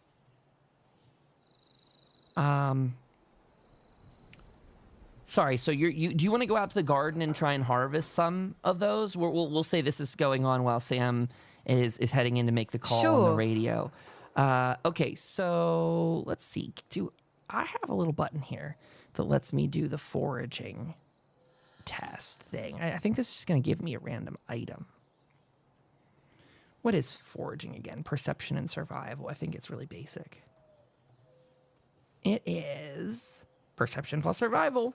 And it usually takes about an hour, but you're not raw foraging in the woods. You're just looking through his garden outside. You said you're looking for potatoes. You could absolutely do that. Absolutely do that. You hear some shooting out there in the distance. It might be those guys. They might be shooting at some animal, like game. Pew, pew. Or maybe it's something else off in the distance. 3 successes. That's excellent. I think this was a difficulty 0 test at that. Let me check. Test with a difficulty of 1. So you get 2 back to the pool, Mac. And you find a number of items equal to your survival score plus any AP you want to spend. So I'm going to assume you don't want to spend AP, which you would find 6 potatoes in the garden growing out there. 6 potatoes. If you do want to spend your AP on that, you could. You could add more. Now, let's see. Can Kyle navigate the book fast enough? I saw it earlier. Nope, that's definitely the wrong one. I don't want to open that up. Tato. I, on accident, earlier found the crafting recipes, and we know I'm not going to be able to find them again because... Oh, no, I did. I got them. Okay.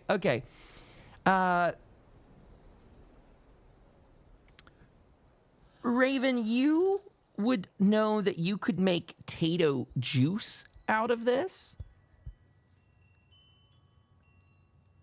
Potatoes, carrots, and dirty water make a vegetable soup. That's a common... These are, by the way, the ones I'm calling out, these are considered common recipes. So I think the rule dictates that like almost everyone would know that. And this is based on your survival skill. I think the complexity here I'm seeing on this table might be based on your difficulty that it sets up. So I just need to check on that briefly just to make sure I'm not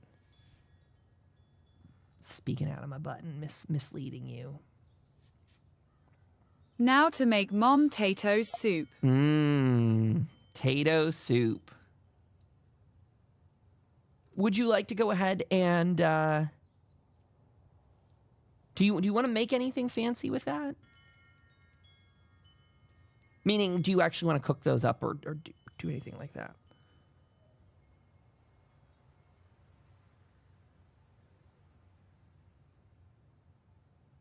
Oh, wow. I see the rule here. Sorry, this might copy and paste weird into chat. When attempting to craft an item, it requires a skill test using your intelligence plus the listed skill, survival.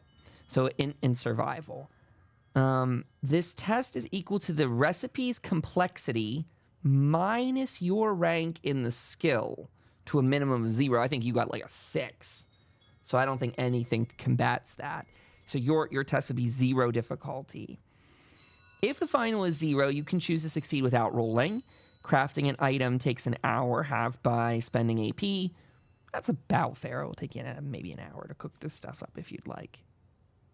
You could spend AP if you want to cook it faster, though. I will allow that for sure. Yeah, I will make some soup for everyone. Okay. Can you do me one more roll then? You just need to decide or see how many things of, I think it was carrots you're doing for that. Let me see what that one is. Close some of these duplicate books. Okay. Vegetable soup was 1 carrot, 1 potato, 1 dirty water. Oh, great. 4 successes. Wow. Go ahead and put 3 action points back in the pool on that one. And it's based on your survival skill, we said, was a foraging.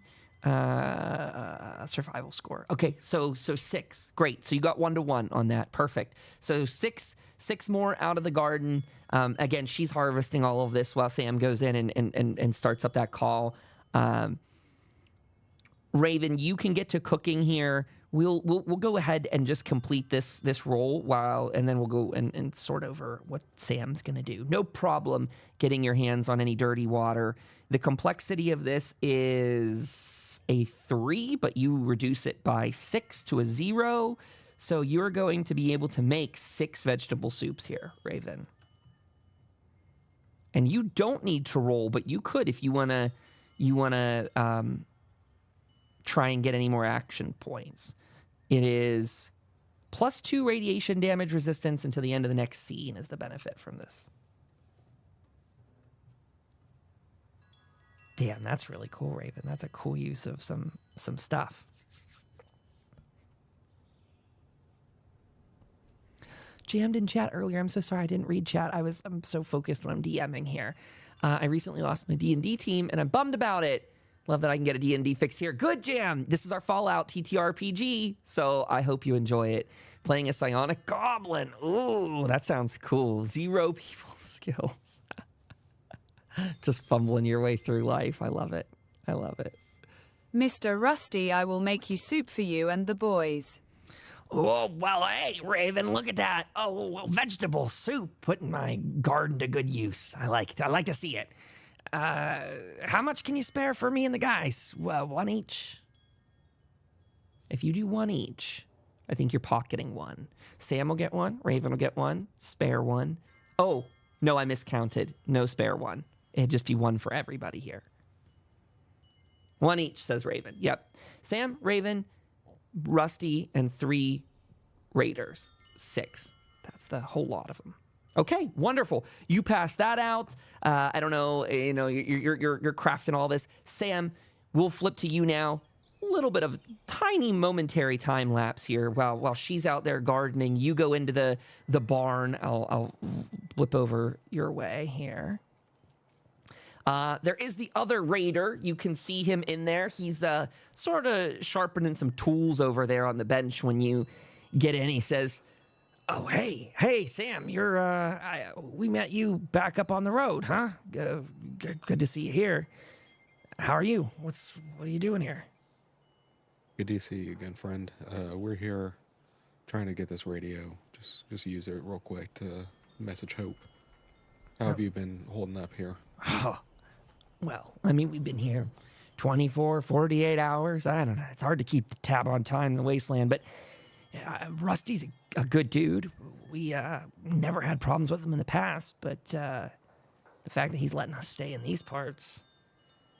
though I'm a little bit tired of burying dead carcasses, and you guys might have something to do with that. He's having us clean up a little bit of a mess around these parts. The place could use some TLC. Probably more than one man, one ghoul could do on his own. Well, I'm glad that you are able to help him out. And I hope that it's treating you all well for sure. Yeah. Well, we'll see what time goes on here. Winter's coming around the corner, so good, not a bad place to stay. Get all the crops we can get here, get all the food, and who knows, if he doesn't want a winter down here, maybe he can come on back with us to the lumber mill. Good place down there too. Good to see that you guys have options. I might head to lumber mill myself at some point, check out everyone there, see how everyone's doing. Now, if you ever go down that way, you could tell him Chevron sent you. That's sort of a code word for our group up this way. They'll know. Great. Awesome. Thank you.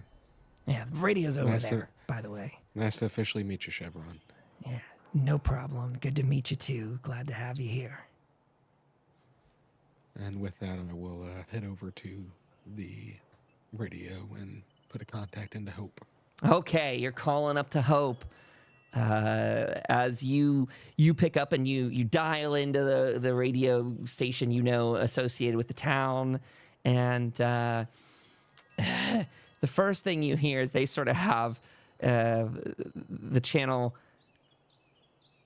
has like momentary alerts that come over it, sort of just not number. I guess it kind of maybe almost like a number station sort of thing. Like it's just got some like patterns in there to kind of like let people know the station's still active.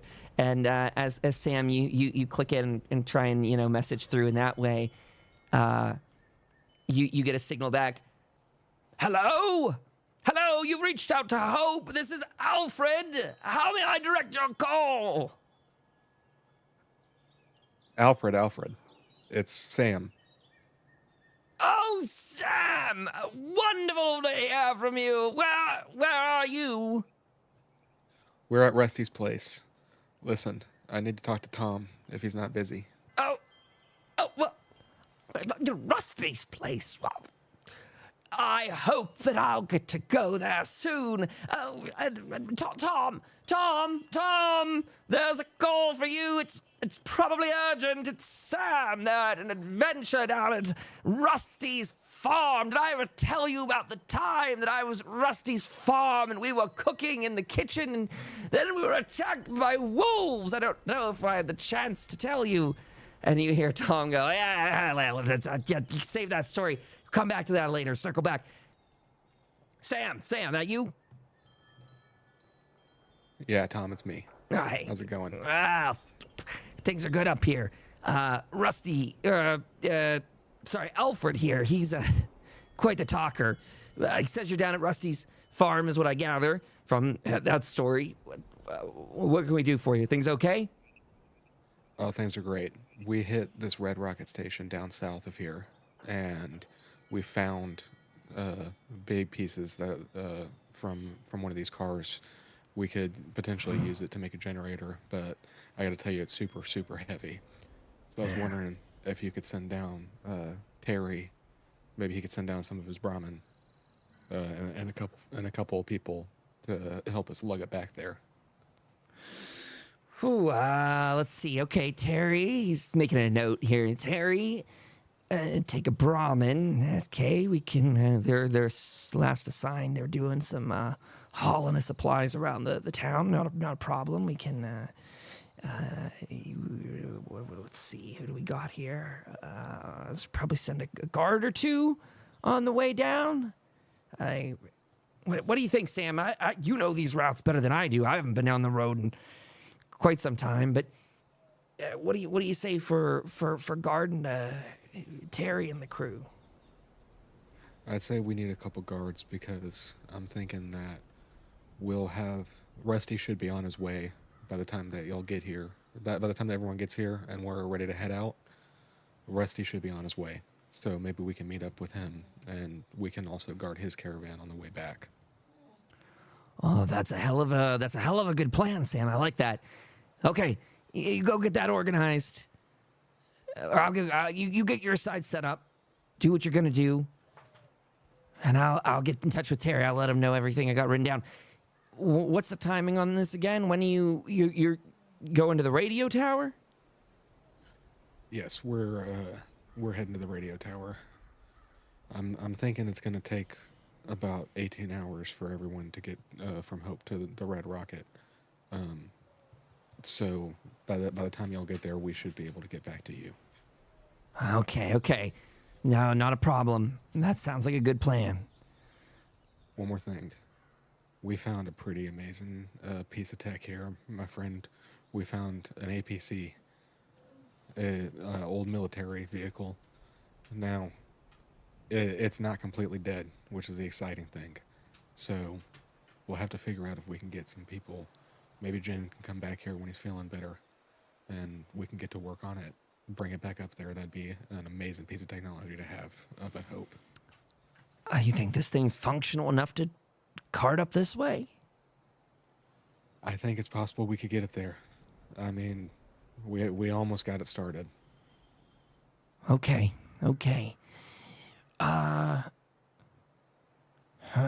You know, So your plans, you're gonna Brahmin down. You guys are gonna meet up, and you're coming back down later for the APC later. Lena might be interested in helping out too. She's very into that sort of stuff. She might be able to help out as well, just to toss out a name. But it's all up to you, Sam. Whatever you think is best. She might go down with the caravan if you want. Most definitely. I was going to suggest maybe if she wants to take a look at it, by all means, we'll be at the Red Rocket waiting. Okay. Good plan, man. We'll see you then. I'll get this information relayed. If you need anything, or you got anything else to convey, let me know before this chatterbox gets back on the line. That'll be all.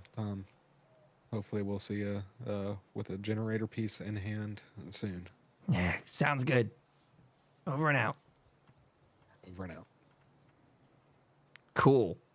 I'm confused on the time because I'm bad with time. This is Kyle, the overseer, speaking and saying, we are at like 2 p.m. right now, about. It'll take you guys, we say 4 hours to get up to the radio tower from here. I need to look at the map. I'm the guy that should know, but but honestly, with Mac's perk that she has, which is a very good one, my brain gets all kinds of like, I start to lose track of like, what's the original distance? I think what I'll do is make us a map that has some like map key sort of distances attached to the roads. That way we can just flip over to that tactical map pretty quickly in the future so that my brain's not mush. Not that timing is super important in this game. We play pretty flexibly. But looking at going from Rusty's, I always think 2, 4, 6, 8, 10, 12 with Max. So 2, 4. I think it takes about 6 hours from Rusty's to get to the top of the hill, the radio station. It's a decent path up there. I think last time with the Wendigo, you guys trekked out about 4 hours. So that would be correct because the Wendigo was closer. So about a 6-hour trip up the mountain is what you're looking at ahead of you, if that's good for you too. That works. So it'd be 6 there, 6 back. Yeah. And then how many back to the Red Rocket? Okay. So 6. So we're adding 6 to go up there, which will put us about 7 p.m. And then another 6 on top of that. So 7, 8, 9, 10, 11, 12. 1. What do we say? So to get the whole way back down to Rusty's, 6 hours back. Oh, wait, that's calculated in. So to go from Rusty's to there, I think we say that's about 4 hours on that road. So the time is 6 plus 6 plus 4. We'll get you there. 16 hours?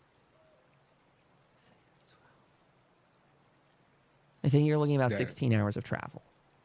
That sounds good, and then we can just chill for, we'll probably talk to Modus for a little bit. Yeah. I don't know. We can yada yada it no matter what. I don't know how you want to do it, but yeah, just if we could get back to them, and just with what we're doing, if we could be back at the same time that they get there. Perfect. That's the plan. You guys can make that accordingly. No worries. In the sake of expedited travel today, so you can explore a little bit more and get further with that. We'll continue with Raven having cleared sort of the check for the travel earlier. She's very spec'd into clearing the path, if you will. She's got a very good traveler's sense to her. And with her great role earlier, you find that, again, having been here within about the past 5 days or so, maybe 6 days, this is not a very reoccupied path by any stretch. Though I will say there is a certain sense of unease as you travel into these very distant parts. Maybe not unease for Raven, who's so versed in it, but maybe a little bit for Sam. I don't know. It's just that these are the parts that are the most distant. If you needed anything, help or otherwise, you're just far from the beaten path. For our people at home, they are traveling again from Rusty's farm on the map over eastwards towards the radio tower, which just takes them up in more precarious areas. I'm going to put a map ping right here. That is the area of the Wendigos cave. It was a little bit off to the side there. I need to get that set up in our next map that I'll upload. But yeah, you make your way up to the tower. I will pop that up on the screen so people can kind of see what this looks like. Raven, I'm assuming you're kind of leading just maybe a little bit in this trek, always just seeing a little over the horizon. And as you make your way up, a familiar sight comes into view. Whoops, let's see if it'll move it for us. There we go. And this time you are coming up the road, I'm guessing here, which will put you all in this sort of corner. Coming up that driveway path. I guess I can get rid of Mr. Handy and Amelia. They're not here. And neither is Jim. Jim! Goodbye, Jim. So as you get here, this is the radio tower they inspected before. I think this actually was earlier than our Let's Play began on YouTube. I think it preceded it by a week. So the area was occupied with a couple booby traps and turrets, which they had neutralized. The one large notable thing was that you guys had, I believe, blown a hole in the wall. That there was this crack, and I want to say that was destroyed maybe with a grenade. But a hole was formed, and that was how you were going in and out. Your first thing you notice, Raven, is that hole is patched with what looks like fresh concrete. Well, fresh set, but still fresh to the elements. So you guys can make your way over. There is the terminal that is still active and lit, though, just so you guys aren't bashing your head against the wall. If you want to try... Sam, the tower, we made it. The hole is gone. How do we get in? We can try the terminal. I mean, maybe he'll see that someone is out here trying to get in, and he might check it out and know it's us.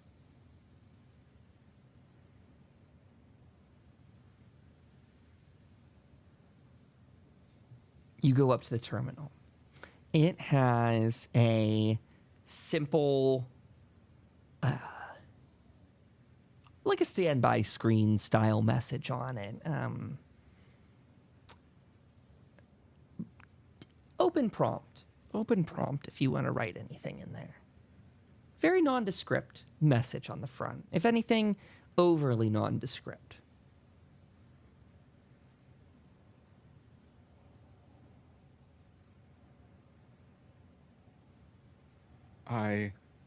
I would just type in hello.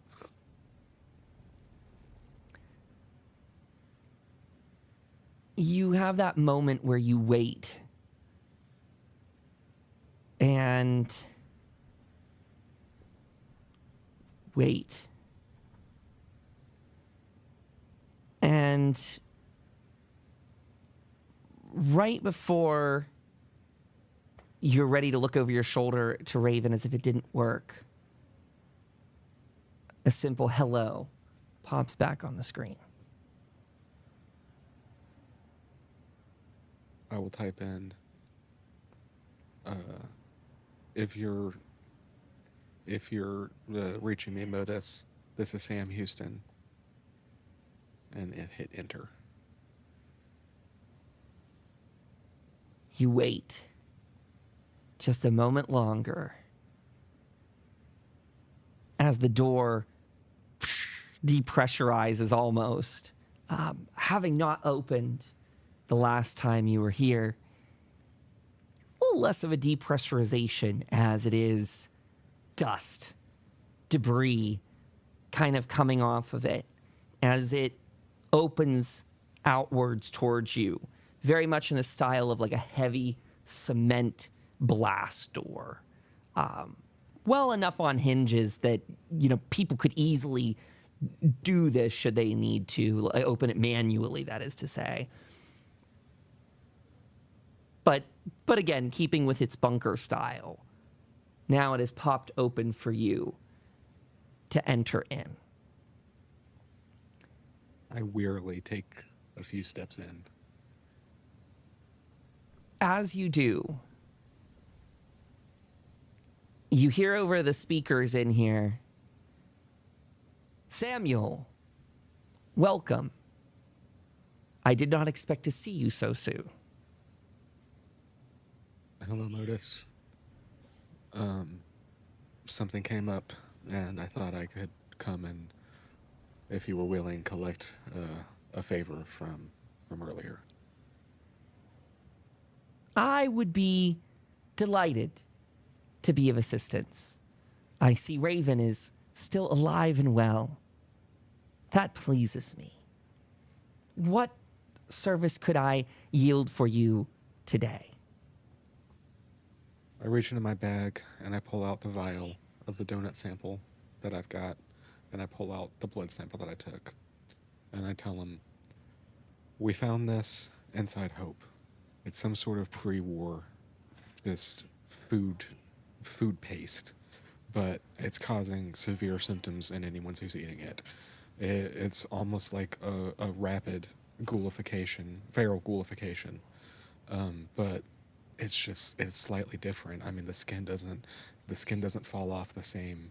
It's turning their veins pink. It's making them irrational and angry, much like feral ghoulification. But we can't get to the bottom of it, and a lot of people have been eating it. And if there's more of it out in the wasteland, we want to try to cure it. I'm not sure how I can be of assistance to you in such an endeavor. You wish me to analyze these samples for you? If you have anything here. I mean, I know that Jim, he went down there.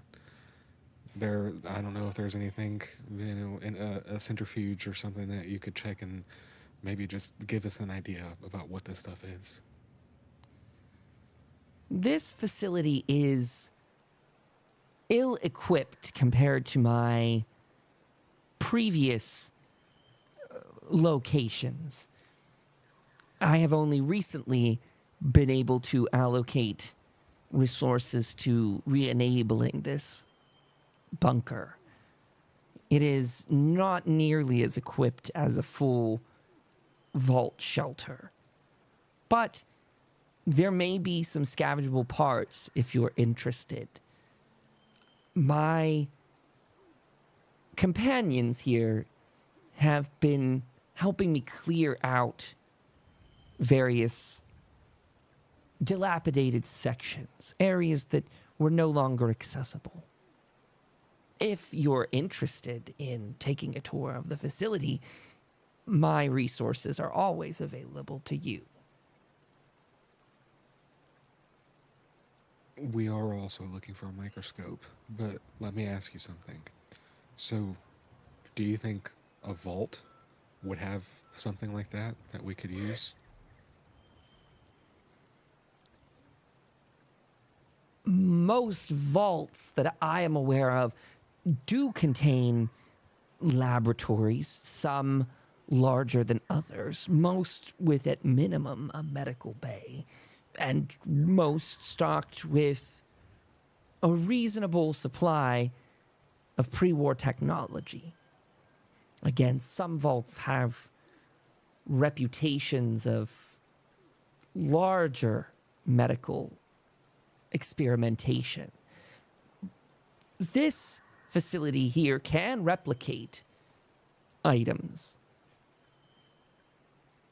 Fabrication is possible. Something like a microscope is possible. In fact, I am detecting we have one microscope in storage in our server room. If you would like to retrieve it, the option, the door, awaits you. That would be much appreciated. And the information that you give us might just help us anyway. I turn to Mac and I say, you know, luckily we did just meet a vault dweller.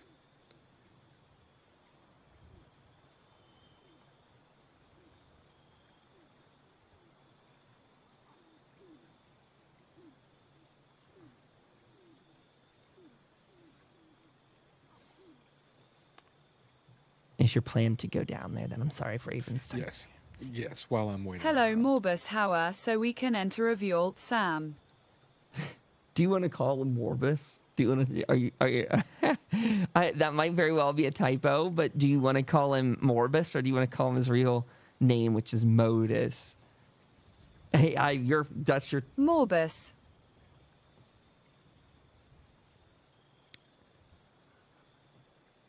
How does Modus respond? I see, Raven, you're struggling to adapt to certain elements of the Wasteland, or maybe I should say more particularly, maybe being around such technology. Have no fear, you're still welcome here. However, I would correct you, my name is Modus. One second here, Raven. He continues. It stands for Multi-Operation Directions and Utility System. I am not a Morbus unit. Nor do I know what a Morbus unit is. You'll have to forgive her. Yeah, this all new to me. Modus, not Morbus. That's right. A quick learner. She's also getting used to that vocabulary as well. A sensible precaution in the Wasteland. What a useful device. There used to be one listed in the inventory here, but it seems to have gone off. Yeah, it's been a lot of time. People to come in and out. I'll be getting that microscope and we'll be out of your hair. We truly appreciate the help. You're very welcome. Follow the Mr. I guess it's Colonel Gutsy. Follow the Colonel Gutsy as he leads your way. By the way, thank you for the raid that came in just now. My map got weird and people were in different spots. I refreshed it. I hope everyone's like in a reasonable, their token on their screen, I hope is... Wait, it changed the whole map to an older version. Where'd the... There we go. Sorry about that. That was, if you saw that, it was a rough draft. And if you didn't, meh. It's nowhere now. Thank you for the raid, Ferg. I appreciate it. Okay, so everyone's back in here. Great. So the Colonel Gutsy, Mr. Gutsy, as you will, leads you over to the what looks like a charging station in the room. This is what Jim went down before. You hear the very traditional Fallout sound where it goes, and the doors slide open as it looks like a pretty traditional charging station for a Protectron. Although this is one of the full metal sheeted ones on the sides instead of the glass pod. As you step into it, it is a little more spacious than one might expect. That about it's spacious enough that the Mr. Handy and one of you can go down at a time. Sam, are you leading the pack? You're just going to go down there first. You guys are going to get there at the same time well enough. And as you go down, Raven, you see those doors slam shut behind Sam as he goes down, and you hear it kind of come to a stop, Raven. You hear the of the system as it comes back up and pops open for you. Sam, you find yourself in a hallway here with Gutsy with you as well. Let me put him in here. There he is. Oh, they added more gutsies. And they gave him some icons, too, now. Great. Great, great, great. So he pops in with you. Show. Okay. And you are in a lobby here. He begins to lead you down this pathway. But as you get to see it, chat, there is... it's very dim lighting in here, just to be clear. There's little lamps and little wall sconces, but the lighting is overall very, very dull. This is sort of what Jim noted before. It was very dark in here. There's sort of hallways that you're coming up to that sort of begin to trail off. But as you're approaching this center area, which you can see and make out to be an intersection, up ahead of you is a wall of computer terminals here. So let's walk the chat through it. So they go in straight on, very dark, very dark, very dark. And as you get to this section, you're greeted by the face of Modus, who I will put up here on the screen for everyone so you can see. You're greeted by Modus's face as he pops onto the screens and says, I'm glad you've made your way down safely. You are the second and third visitor into this place in over 25 years, at least. You'll find the room you're looking for to your left. I appreciate you letting us in, and thank you for the help, Modus. The Colonel Gutsy goes on and begins to lead down this path here. Let me... There's not like huge secrets. People on the stream, you can see maybe a little bit more than what they can on their alchemy side, just as a heads up. But it's not much. He leads you down this room. I'm just trying to clear all this fog for everyone. Let's see, erase this. This is a pretty simple end of the hallway here by the looks of it. There is another dispatching station. You may remember that Jim mentioned that there were a lot of robots down here that kind of came over whenever they sort of just politely or maybe even a little ominously escorted him through this facility. Ominous in that it was dark and spooky, sort of. So let me do the other map for people right now. Raven, are you going up just to the Modus system? You can do that. You're welcome to it. Sam, you're led into this room by the Gutsy. And whenever you step in, it is a very, again, dark lit room.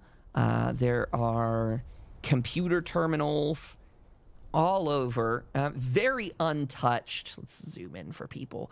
Very untouched room. It looks like there was some life here, some cigarette butts and some ashtrays around, but not much. Mostly empty, untouched, or unadjusted desks here. As you begin to step into this room, Sam, all of the terminals in sort of rapid succession all flip to that blue glow of Modus's face all at once through every terminal in the room. And he goes, yes, Samuel, this is the correct room.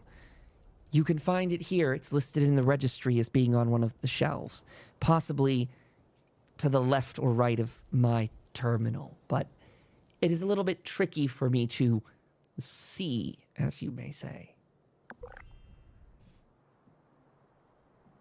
There is... I think I see it over here. Yes, there is a microscope sitting out on the tabletop over there, Sam. You are correct. I take a moment to take it all in, right? And I just think about this. I think about the fact that it's obvious the government spent millions of dollars on this facility, but yet there's no one here. And that it just seems to have just gone to complete waste, you know, despite all the money they put into it, and potentially how many places like this around the Wasteland are there, where it was just millions of dollars that went to nothing. A very astute thought. And you know what? using, Sam, the kind of trinket system in the game, good narration for that, you get a luck point back. That is a thing we have not really utilized. I don't know how many characters actually have a formal trinket anymore. We haven't talked about that in quite some time. But if you guys decide to dwell on an item like this, or, you know, have a moment for yourself lore-wise, you can get a luck point back for yourselves. So, I grab the microscope and I say my final thank yous to Modus, and I try to meet back up with Raven. Very good, he says. I'm glad you've got what you came here for, Sam. If you need, there is another room with other fabrication abilities should you need any sustenance before your journey. Oh, well, we'll have to look at it. I much appreciate that. Thank you so much. Always here to help. Will the Gutsy guide me there? Yeah, it is just straight across the way here that he leads you to a fabrication room, which is basically a big old workshop, and it's got food dispensers. It's got a working Nuka-Cola machine in the corner. As you look around, I think probably, if anything, Sam's mind is maybe a bit taken aback by how much pre-war splendor just sits in the equivalent of a storeroom, a spare room. There are shelves stocked with tools. There are boxes of Abraxo, of glue, of all kinds of goodies, tape. You might even recognize a power armor stand sitting there, untouched, unedited, unadjusted. And in the corner, almost awkwardly placed, not much surrounding it, is one of the terminals that Modus has been using to talk with you. And again, his blue face flashes up on the screen. As I've mentioned before, Samuel, we have the ability here to furnish quite a good amount of supplies. Though this facility, the more we fabricate, the more power we use. You, pardon me, above board, you guys gave him the fusion core last time. Is that right? Yes. With the core you gave, we are able to reinitialize many of the systems here that have gone offline. However, mass fabrication would require mass power, which maybe you can assist me with that. I wouldn't mind assisting you with it if it means we get access to the place like this. He thinks out. He actually vocalizes, Appalachia was known for having many useful nuclear power stations that have dilapidated over the years. My other place of residence, when I'm not here, has significant power reserves. This facility does not. Your question about vaults earlier, many of them have fusion reactors at a large scale. This facility features one large fusion reactor upstairs that you passed by to come here, but only one additional unit for below. And when it comes to fabrication, that is a significant draw. Too much for what limited resources they had. Clearly, this place was not completed in its entirety. And that leaves me slightly annoyed with the limitations of what I can yield. I know of a Poseidon energy plant. I've seen it on the map quite a ways down south here. I think it's near what people around here call the ash heap. Is there any way that we could connect that to you? Or even other parts of the wasteland? As you propose this idea, Sam, his face on the screen changes. For those watching at home, you can see it pulled up here on the side. He goes from a neutral face that he's been talking with to a wide grin, what almost looks a little monstrous in its artificial smile. Well, Samuel, that would be quite the advantageous move, quite the adventure. You know, I've helped route some of your friends' calls through this station. It seems like they have expressed an interest in reestablishing certain supply chains and lines across Appalachia. Talk of rail lines. If you are intending to reconnect power lines as well, it seems you may be able to recruit more help from your friends. I can imagine that could be beneficial to many different areas around here. It wouldn't be too bad of an idea to try to knock out both at the same time. On that note, I want to check in with Raven really quickly. She's over here at the other station. So I also want to read out what she said. She said, wow, it looks like a vault down here. Nice job, Kyle. Thank you, Raven. I appreciate that. I enjoyed making this place. It was cool. It was super random, and I got a lot of it done today. It was really, really, really neat to make this. I was super happy. I just sometimes get in that mode where, like, the two rooms that Sam's exploring right now, I totally just, like, threw those together real fast because I started to have that, like, spinning idea. I was like, oh, it's going to be this, and there's going to be that there. Raven, you are out in the main lobby where he has his face on that screen, and also his face is repeating on those other screens as well. Are you interacting with him out there, by the way? Morbus, see more like him. Nice. Wow, eyes. Mr. Modus humans made all this stuff, but then we destroy it all in matter of minutes.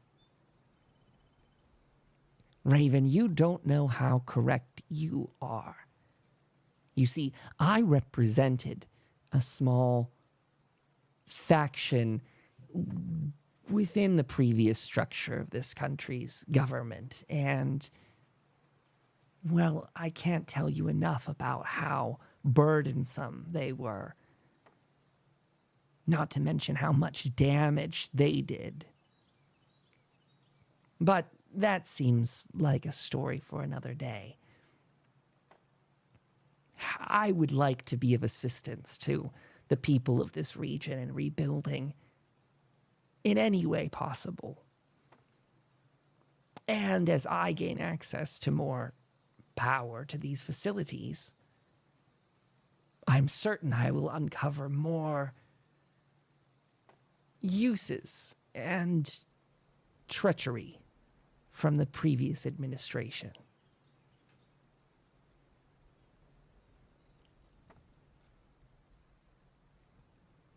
Yeah, it seems sad best to help the ones that live now. Well, that's what we're trying to do after all, isn't it? If you need any resources, I would be happy to send you with anything on your way. Raven, I actually will give you, and Sam, you can have this too. I just want to put it out there. If you want to try to get anything in particular from him, you could try a charisma, some of the speech style check here. One thing I want to put on the table from him, and this is a big one. He will modify. He will add a mod to potentially one of you each, but it would be a high-level skill check to convince him to do that. But I want to float that idea out there since we haven't really messed around with mods yet. He could do things like that, or he could simply fabricate you other supplies. But I guess what I'm trying to outline is he is in this giving mood, but based on what power and resources he has, the higher the ask, the higher the skill check. So, and I'll kind of math that out in my mind, if that makes sense, just on the fly. But to throw it out there, he would mod weapons or gear. And he could also part with other supplies that you can either eyeball on the map or things you think he could reasonably fabricate. He doesn't fully know either, to be fair. Neither does Kyle, the GM. So we'll all kind of suss it out based on what sort of things you might want, if any at all. But the option stands. Ferg, thank you. I'm just checking out some of the mods that exist. Sure. Max says I can spin. You wanna do a roll to see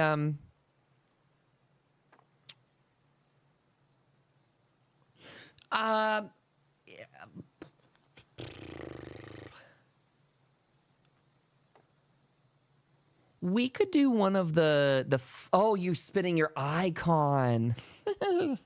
Sorry, I wondered how you did that. I don't understand it at all. Sorry, I thought you meant rolling your dice. What I was going to say is one of the ways we could simply do this is that you could roll any, just without a difficulty. You could roll and see how many successes you score, and that would unlock a certain level of fabrication, if that's also an easier sort of way to do it. When it comes to mods, they're probably looking for 4 or 5 success on that one.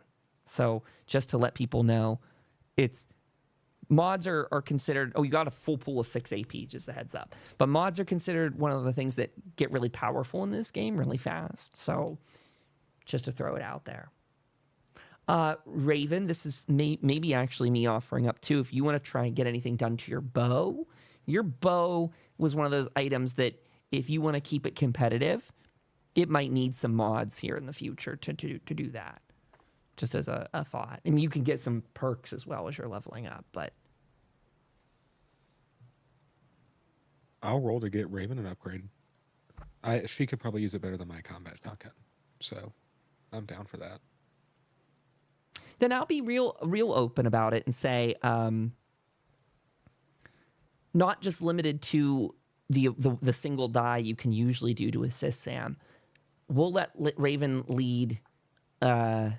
Well, I mean, you know what? Again, now she's not going to lead. You can both do the complete version of a test, especially considering you were sort of talking to 2 different Modus terminals.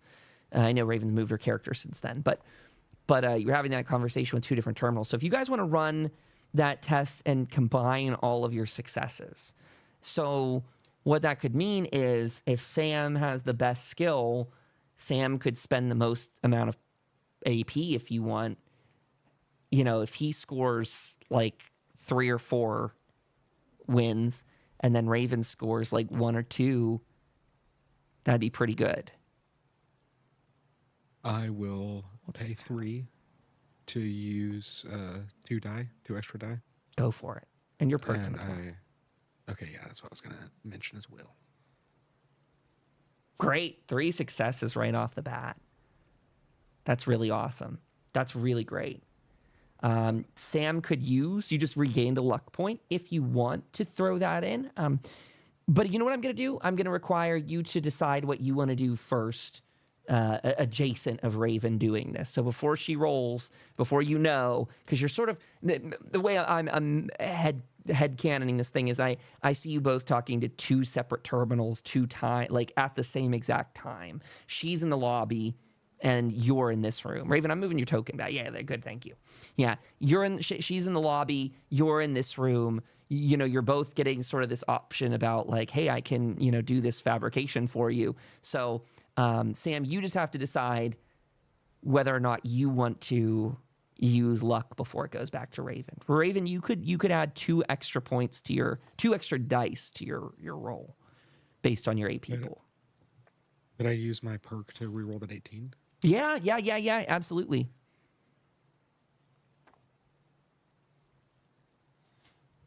Nope, sweet. Isn't that an extra success though? Why does it say 3? Didn't you have 3 a minute ago? I think it's one of those goofy things when you re-roll it. Sometimes it doesn't count. Fix the successes. So it's 4 now. Right, because 10, 7, 2. So Sam yielded 4 successes, Raven. Hi, Lou. Do you urgently need to go outside? You seem kind of urgent. I might have to do, 10:30. Let me run a really quick AFK screen for just a minute. Sam, Raven, if you two want to look at any of your stats and things like that too, that'd be really cool. What scene do I want to go? No, that's not the right one. Let's just throw this up for a second. Yep. I'll be right back, everybody. Pardon me a moment. Sam and Raven, your mics are still live well enough, so if you want to talk to them at all, you're welcome to.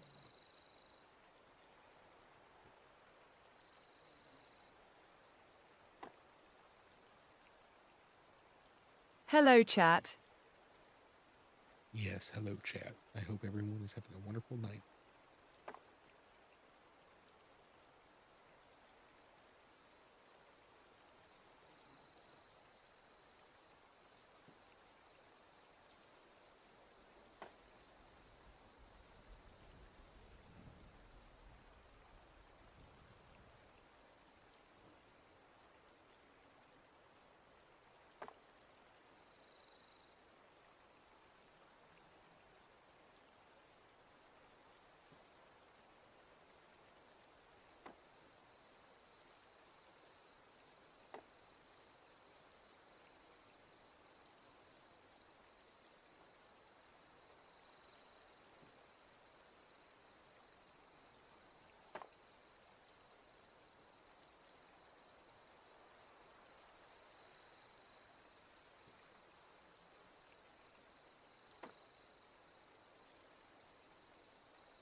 Okay, I return. Thank you for giving me that moment.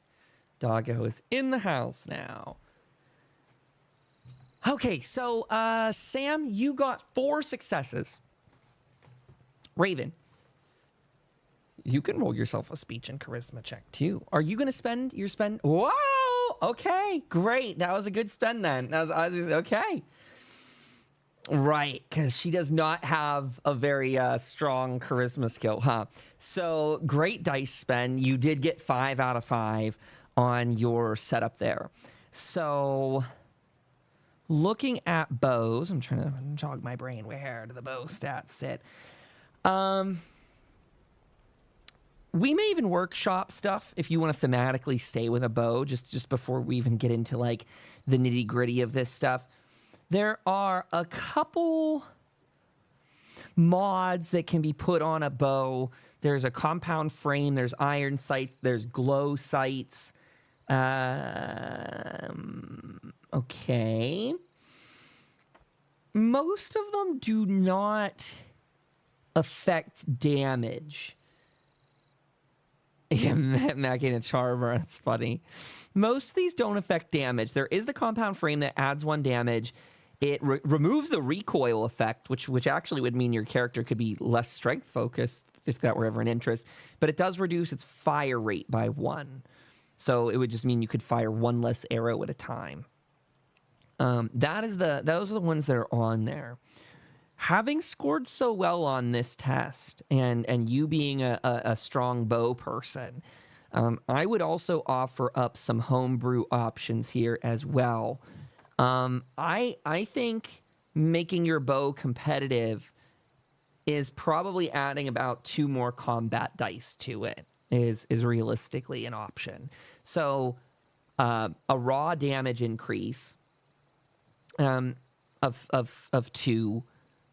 You might be interested in that frame. So what we could do is you could swap to that frame. You'd fire 1 less arrow, but we'll actually give you.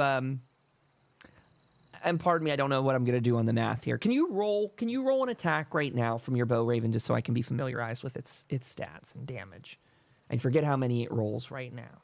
I think it's like 3 or 4. It rolls 4. And Sam, what are some of your weapons? Could you fire off some of? We're not wasting your ammo. No one's actually firing here. But what's one of yours? Because your shotgun's a lot. Yes, but it also adds some damage from my perks. I think 1 is from a perk, so it might be 5. Gotcha. And I think Raven's in a similar case already with hers, where hers adds she's got 1 buffed in there as well. So Raven, there is the option here. You could do the compound bow frame. It'll add 1 more combat dice to your thing. It will remove the recoil effect, which doesn't affect you already unless you choose to lower your strength in the future, which would be an option. It'll lower your fire rate by 1. I have the notion, though, and I want to, again, just toss this out there to you, whether it's this upgrade or a later one, I think it would be cool if you could edit your bow to make it more effective in short range as well as long. Like there's one where you can increase your range by a step. These bow upgrades don't exactly impress me as they are written in the book, respectfully, that they're just not huge. There is the glow sights. It increases your range by 1 step, and you gain the accurate effect. See what accurate does. I shouldn't have done it the way I just did it. Let me search it in here. So we can kind of workshop a little bit of this out of game too. If you take the aim minor action before attacking with an accurate weapon, you may spend up to 3 AP to add 1 combat dice per AP spent to the attack's damage. If you gain damage in this way, you may not spend ammunition for extra damage. A weapon cannot be both accurate and inaccurate. Whoa. So if Raven, just throw out there that if you put that one on your bow, let me go back to the bow for a second. That's actually really powerful. That makes it like a melee weapon where you can start to add extras. Plus, Mac, you can also get extra archer perks too that will add more combat dice to your attacks. Just a heads up there too. So maybe we could potentially shelve this conversation for later if you want, or you could jump on any of them that exist. I'll send a screenshot that's right here for you.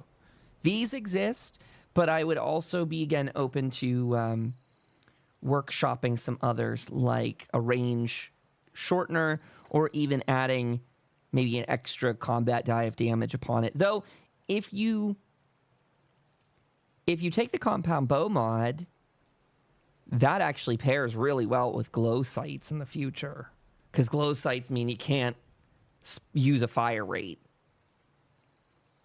You can't send any extra arrows sailing. So those two in combination, compound frame and glow sights, are pretty nice.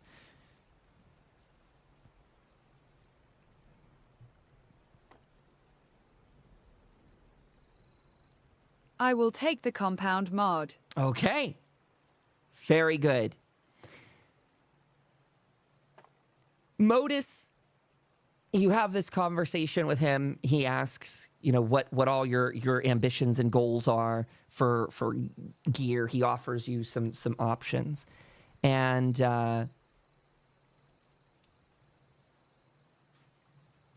as you gesture towards your bow, sort of slung over your back, Modus goes, "Ah, yes, that is probably difficult for you to slay monsters with in such dangerous and precarious times.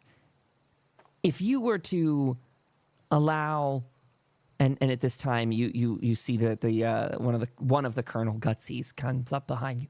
If you would be so kind to allow my assistant here to take that from you a moment, I'm sure we could sprucing it up a bit and enhance it with some useful upgrades. Do you hand over the bow to the Colonel Gutsy?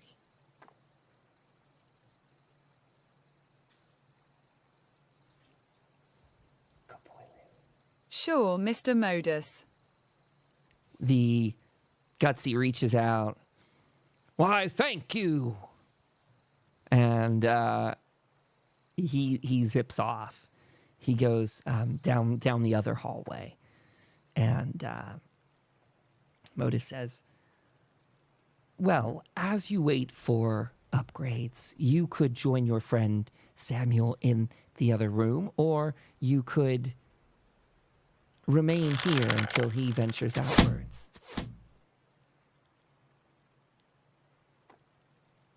Yeah, we'll get your bow adjusted after the game. I'll teach you. You go in there and add an extra point.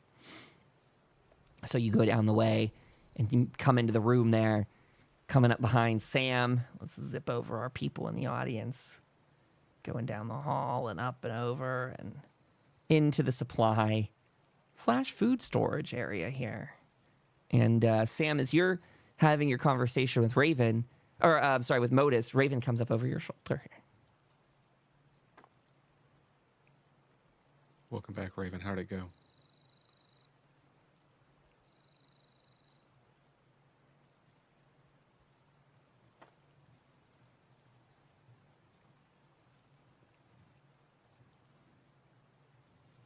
Good. Modus is fixing my bow. Oh, that's awesome. Fantastic. Appreciate it, Modus. If we could just get, a few rations, we'll be on our way right after that's finished. I think I could part with some. If I remember correctly, Raven is a fan of Blamco mac and cheese, a pre-war classic. And you, Samuel, what do you prefer for food? Got any Salisbury steak? Let me check. Let me see what sort of inventory log he's got.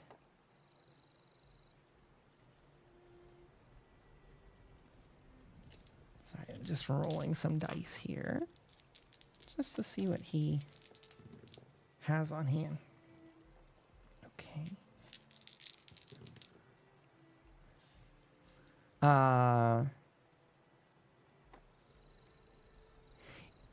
As you kind of give him your request in the menu, so to speak, what we'll say comes out of one of these machines over in this area, one of these open top ones that sort of a little bit of a robotic arm almost lifts that lid off of it. I'm imagining it to be one of those like the heat dome sort of lids. I forget the technical name for it, but pulls that up and slides it away. And sitting on the top there are 2 of the saddle up Salisbury steaks and 4 boxes of Blamco mac and cheese. You did really well on the rolls there for the Blamco, especially.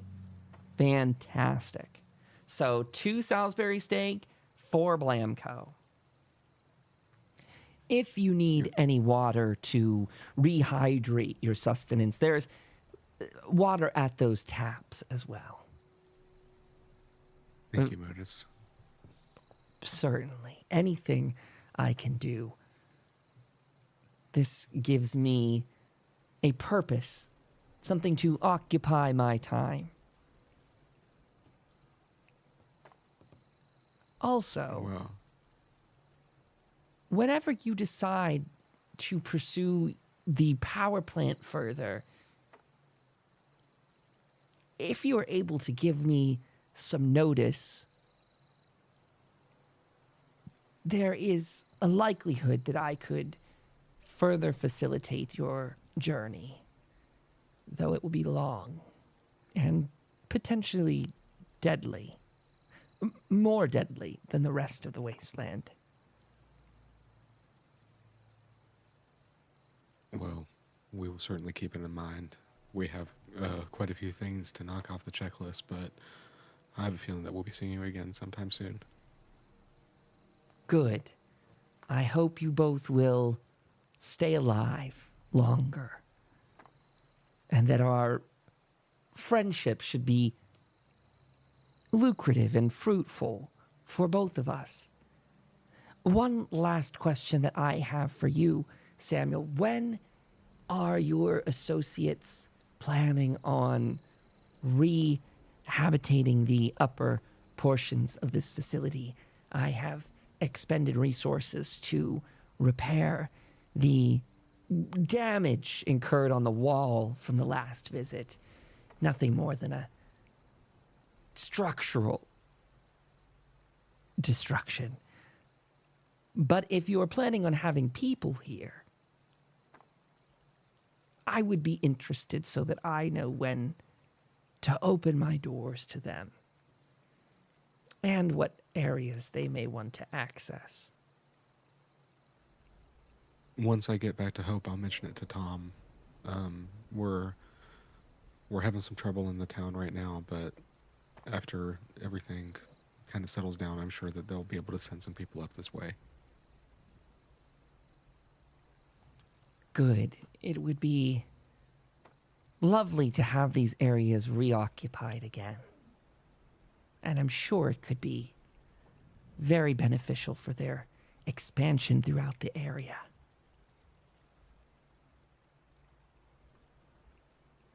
Well, thank you once again, Modus, for everything. It's definitely going to help us out here. It's about at this time you're having that conversation with him that the door opens up, and in comes the Colonel Gutsy holding your bow, Raven, edited, augmented, adjusted with a compound bow feature, which you now have in chat. So you can decide, later after stream we can add to it, but you now get extra damage die on your bow. If your strength, you choose to adjust that perk or special in the future, this bow does not have recoil to it either. So that's just a beneficial thing.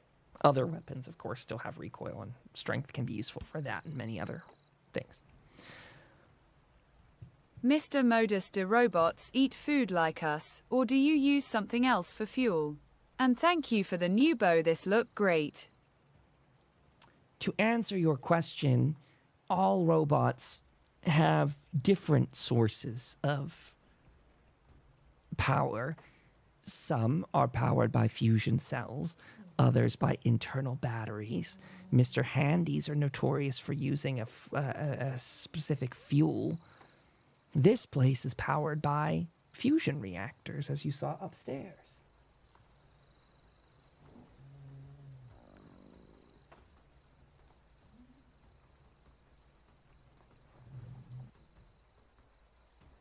Well, if that answers your question, right, then I think we'll be headed on our way. Well, it was a lovely time seeing you both again.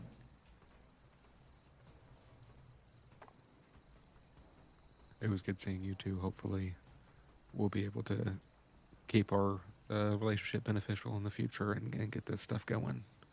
Get this power sent across Appalachia. His face goes back to that ear-to-ear grin he has before. Basically, anytime you mention getting the power back online, he very notably, he just, he shifts between those two animations, between like happy ecstatic and just neutral faced. And so anytime the conversation goes back to like mutually beneficial relationship or setting up the power grid, he gets that ear-to-ear grin again.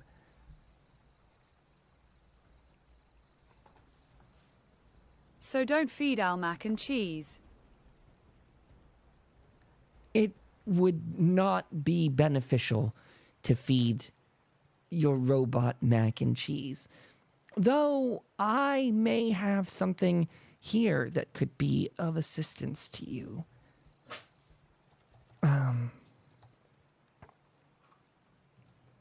He yields out of one of the dispensers that's in the room, 2 robot repair kits pop out as well. It is not wise to feed them food. However, you can use these to repair your robot when it's damaged. That's the great thing about pre-war robotics. Most damage can be repaired. I noticed you were very sentimental for your Mr. Handy unit last time. And that sentimentality confuses me because it cannot die permanently unless you are to completely vaporize the frame. But even then,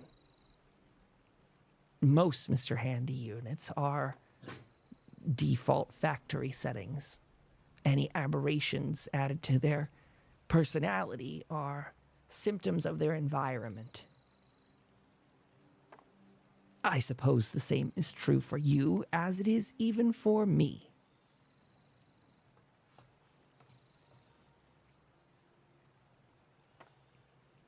I don't know. You know, they just kind of, it might be some type of programming within us. We got this little thing called empathy that just really, it drives us to consider even a machine as a friend. Friend. In my experience, words are a distraction. But I come from a different time and a different people. Things here, well, not here, but where I reside other than here, many people use the term friend, and they were just as quick to kill each other. So, I will leave that as one of life's mysteries for me to observe and dissect as time goes on. I hope that we will be friends, and not the type of friends that kill each other. I have dealt with some things like that in the past, and I do hope that, I hope that you're correct. Time will test all things, Samuel.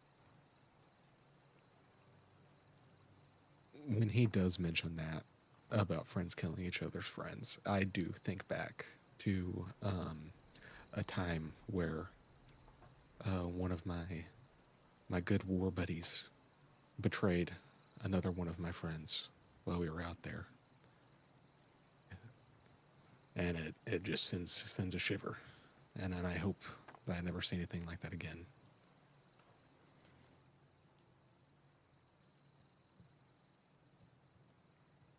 He just stares back at you vacantly, sort of waiting for any prompt or input or decision. Thank you for everything again, Modus. Hopefully we can become friends. I will. We'll try to get back to you as soon as possible. Good. I'm sure I will hear of your progress over the radio.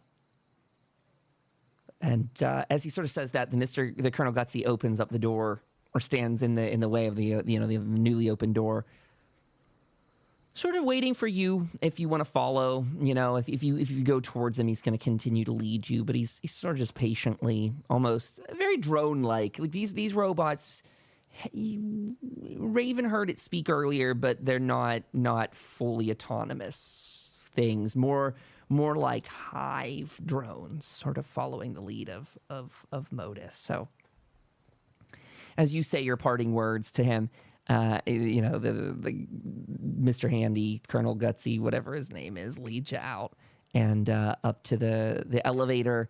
And just like you did before in turns, you can, it seems like Sam and Gutsy are going to go up first. Raven, are you doing anything down here before you leave? Technically, you By even... Mr. Mobus.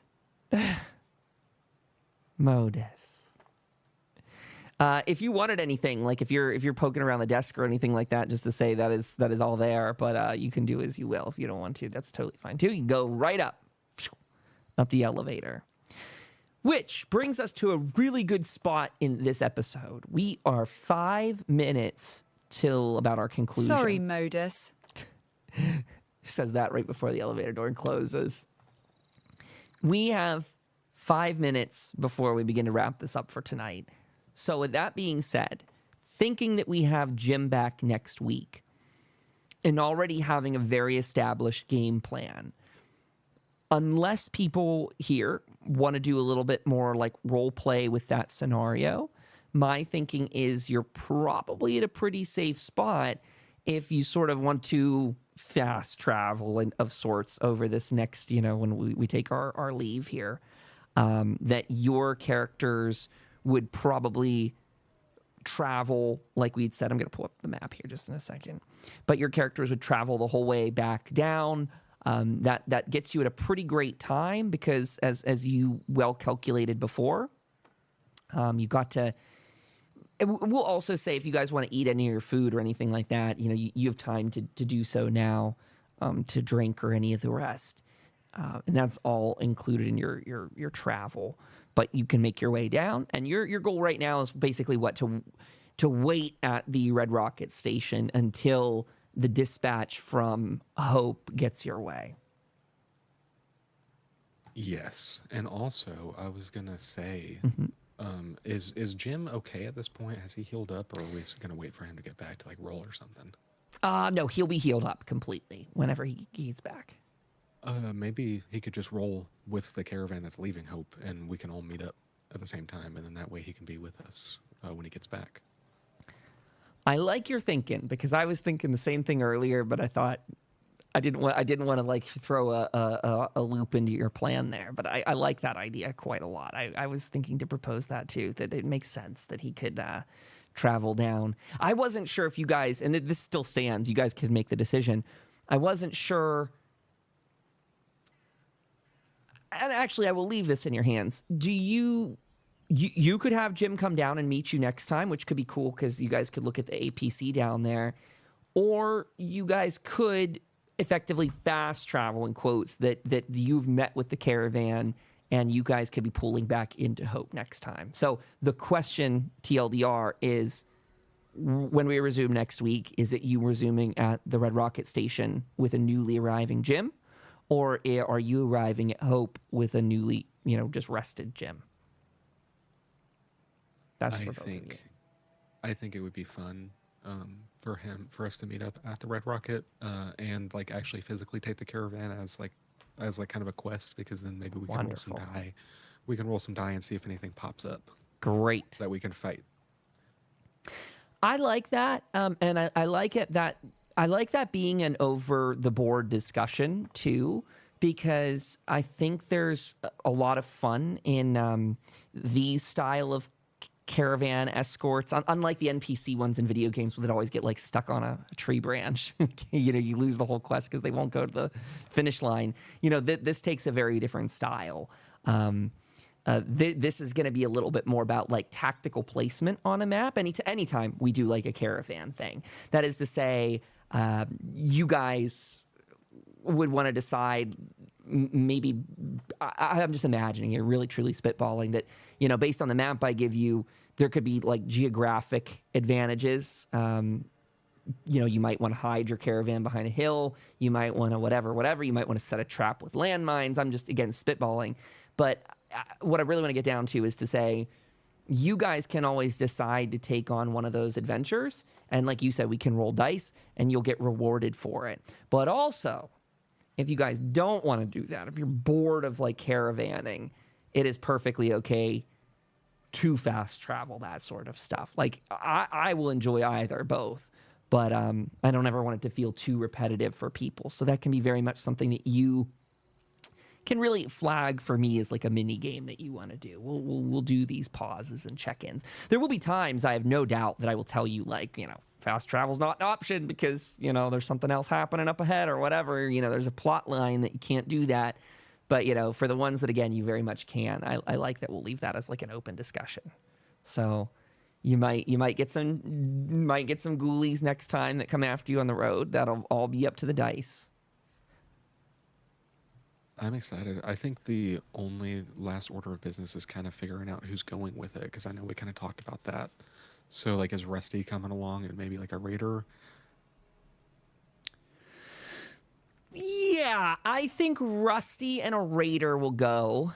I think that from Hope, Lena, Jim, I want to, because I love Protectrons. I want to send the police Protectrons, but I feel like they'd be slow. However, are they slower than Brahmin? It's like, that becomes a thing. They could just take, two guards or something like that as well. I don't know that they have that much to spare, to be honest. It's going to be about that. We'll say it's about that. It'll probably be Lena, Jim, and two guards that come down, and they'll bring the Brahmin, and they'll bring a cart with it too, because they know that they're coming to pick something up. They've been like using the Brahmin up in Hope to move sheet metal and like all kinds of stuff like that, like rebar, boards, and all the rest. Kyle, I swear, if you make me drive a garbage truck up a hill, yes, that's what you got to do. But anyway, no, I think that makes a lot of sense, that they'll come down like that, and they'll meet up with you down at the Red Rocket Station, bring Jim, and you guys can pick up there. Oh, you know what? I will swap one of the guards with the Alfred.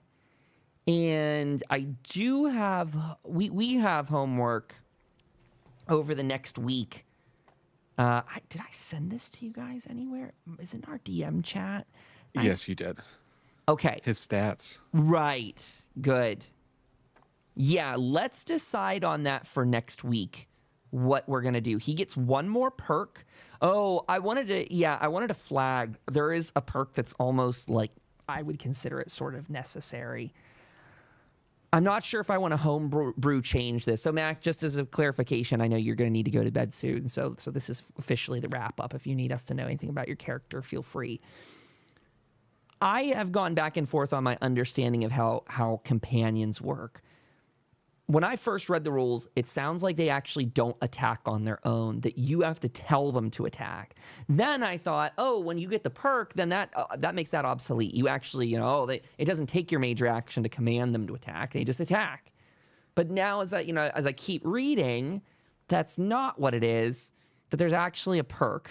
Sorry if that sounds confusing to everyone. It's very confusing to me. It's called Ready to Fight is the name of the perk. And Ready to Fight, your companion has been trained for battle. When you succeed at an attack, your companion attacks as well, choosing to make a ranged or melee.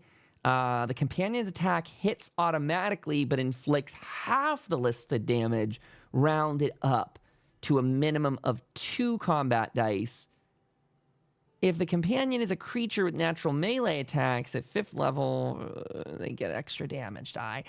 I don't like any of that. I don't know. That just feels bad to me. It feels so nerfed as a non-combat character. I think it's supposed to make things feel a little like tighter and more choosy, that you must decide if it's going to be you that attacks this round or whether you tell your companion to attack. I just want to throw that out there as like heads up as part of the homework, that perk might be something that I think we just sort of write off. I don't know. I'm not a fan of like the nerfed companion. I don't like it when my pets in video games are like weakened and, less than. So just a thought, just to put that out there. I think that's important. And if we have any like rule litigator sort of people that watch these streams, feel free to comment below on YouTube or anything like that and let me know what your thoughts are on these, because we're first timing these rules for everything. And I'm being very picky choosy when I reference the rules. Like there's times I know that there are things in the rule book that like have a definitive answer. But also I think it's just sort of fun to like fly by the seat of your pants. Not that we're changing the entire system, but like, I don't know what the official rules are about breaking into an APC, but I made them up and it was fun. I had fun. So, yeah, I want the rules to be advantageous to the player, so people are having a good time. I don't want anyone to be sitting there like, my Mr. Handy now takes my main attack and he only does two combat dice of damage. That seems weird. Yeah, for sure. I'd rather you guys, because he probably only gets like maybe 2 to 3 perks in his entire thing. I'd rather you guys take something flavorful, and that's what seems to be the other ones. Like they seem cutesy, like, oh, that would be very situational. Well, this is teamwork. The companion has been trained to accept commands from more than a single owner. Each turn in combat, you may select a different ally within medium range. The companion assists that ally as if they're the companion's owner during the turn. No character can be assisted more than once. So yeah, he can like double assist people, or judge of character. The companion has a sense for people and has a strong reaction to anyone it regards as a threat. When your companion meets an NPC, you may spend 1 luck point to let the companion make a perception plus observation test. What's an observation test? When I was reading that, I thought the same thing, and I was like, is that something that only he has? What the heck's an observation test? This is in the Settlers book. I'm going to look. Observation. Oh, no. Wait. Yeah, there's the one mention. That's the only mention of it. Typo! I guess they meant a perception and survival test, opposed by the NPC's charisma and survival immediately to judge whether the NPC is danger to companion. That's cool. I just gotta say, I think, again, flavor-wise, that would be fun. Max says we could mod him like the Fallout, like Ada. I don't know how that works, but yes. You can actually, there's a whole section in the Settler's Guide. You can recombobulate him if you would want. You can, at a robot workbench, which your town does not, your town does not have a robot workbench to the degree that would let you edit robots. But much like the robot workbench in Fallout 4, you can completely edit things. You could give them like RoboBrain arms and Protectron legs and all that stuff. Yeah, exactly, Mac. Yes, you could put tracks on them. Yes. Yes. Theoretically. I don't think that would serve your Mr. Handy very well. Maybe. But because he can just float over stuff. But, who knows? You guys can decide. It's your world. It's your sandbox. However, you will have to make or find or acquire a robot workbench, and they're a little bit spicier in the ingredient list. It says they're the most expensive bench, which is, I guess, sensible. But that leaves you guys the world to explore. You could always find one in like a robot facility or something like that. Or I don't have it planned, but like maybe if you talk to Modus another time in the future as better friends, like maybe he could, open some of that to you as well. And yeah. Console commanded in, says Mag. Well, that's where we'll get ready to put a pin. Sorry, Sam. Go ahead, Sky. Oh, I'm just excited. I'm stoked. Can't wait for next week. Good. Same. I know. It'll be great to have Jim back, too. We want to have Dark Knight back in the game. That'd be absolutely fantastic. I'm thrilled with all the content that they just uploaded, that we got all the books. Finally, I've been waiting for this for so long that it's actually kind of not dawning on me. Like, I haven't deployed any of the new enemies in here, but they're loaded in, so I got a lot more... I got a lot more stuff. Maybe I need to make some of these. I need to make some roller automations in Alchemy. You can do that. So I could make some that have like for next week, for example, I could put some like random roll die in here for what kind of things could pop up on the road. Oh, that's neat. Okay, let's put a pin in it for tonight, everybody. I want to thank everyone for coming out to the stream. We do this live on YouTube and Twitch on Sunday nights. We do the pre-show specifically on Twitch at 7:30 p.m. Eastern Time. Then we kick the main show off at 8 p.m. Eastern Time. And to all of you who watch this later on YouTube, I am blown away. The view count has been phenomenal. Thank you to everyone that's been coming through watching the YouTube shorts. And I know it might sound tacky or repetitive or all the other things, but truly, whenever you guys like, comment, subscribe, it actually matters. Like, it really does. I think YouTubers undersell it when they do their little spiel often. Like, it is the difference between the content being seen by anybody and nobody at all. It's kind of crazy like that. So, in fact, I'm usually the first person to like the thing that gets it going. Like, I see that it went live because I schedule it, and then I go, oh, like, and then I leave my comment under it, and then, then it gets into the algorithm. It's like it's waiting for that last, like, chef's kiss or something. Eventually, the algorithm will pick it all up on its own and do that. But just to see that we're getting, like, 400 to 600 views on the reels, I've been thinking about maybe doing some tutorial videos about, or review videos about some Fallout props, show off some of these books, take people on a little bit tour of the backside of the game. So if you're out there and interested in this is the Modiphius Fallout 2D20 system. And I have been your overseer, Kyle, tonight. A big thank you to Skylar playing Sam and to Mac Raven playing Raven. We appreciate you all joining us. We will be back next week, same time, same place, same channel. Also see our Substack that has the podcasts. Overseer's log is up there. Get in on the extra details. And Overseer Kyle YouTube channel, brand new. Peace out, everyone. Good night, and stay safe in the wasteland.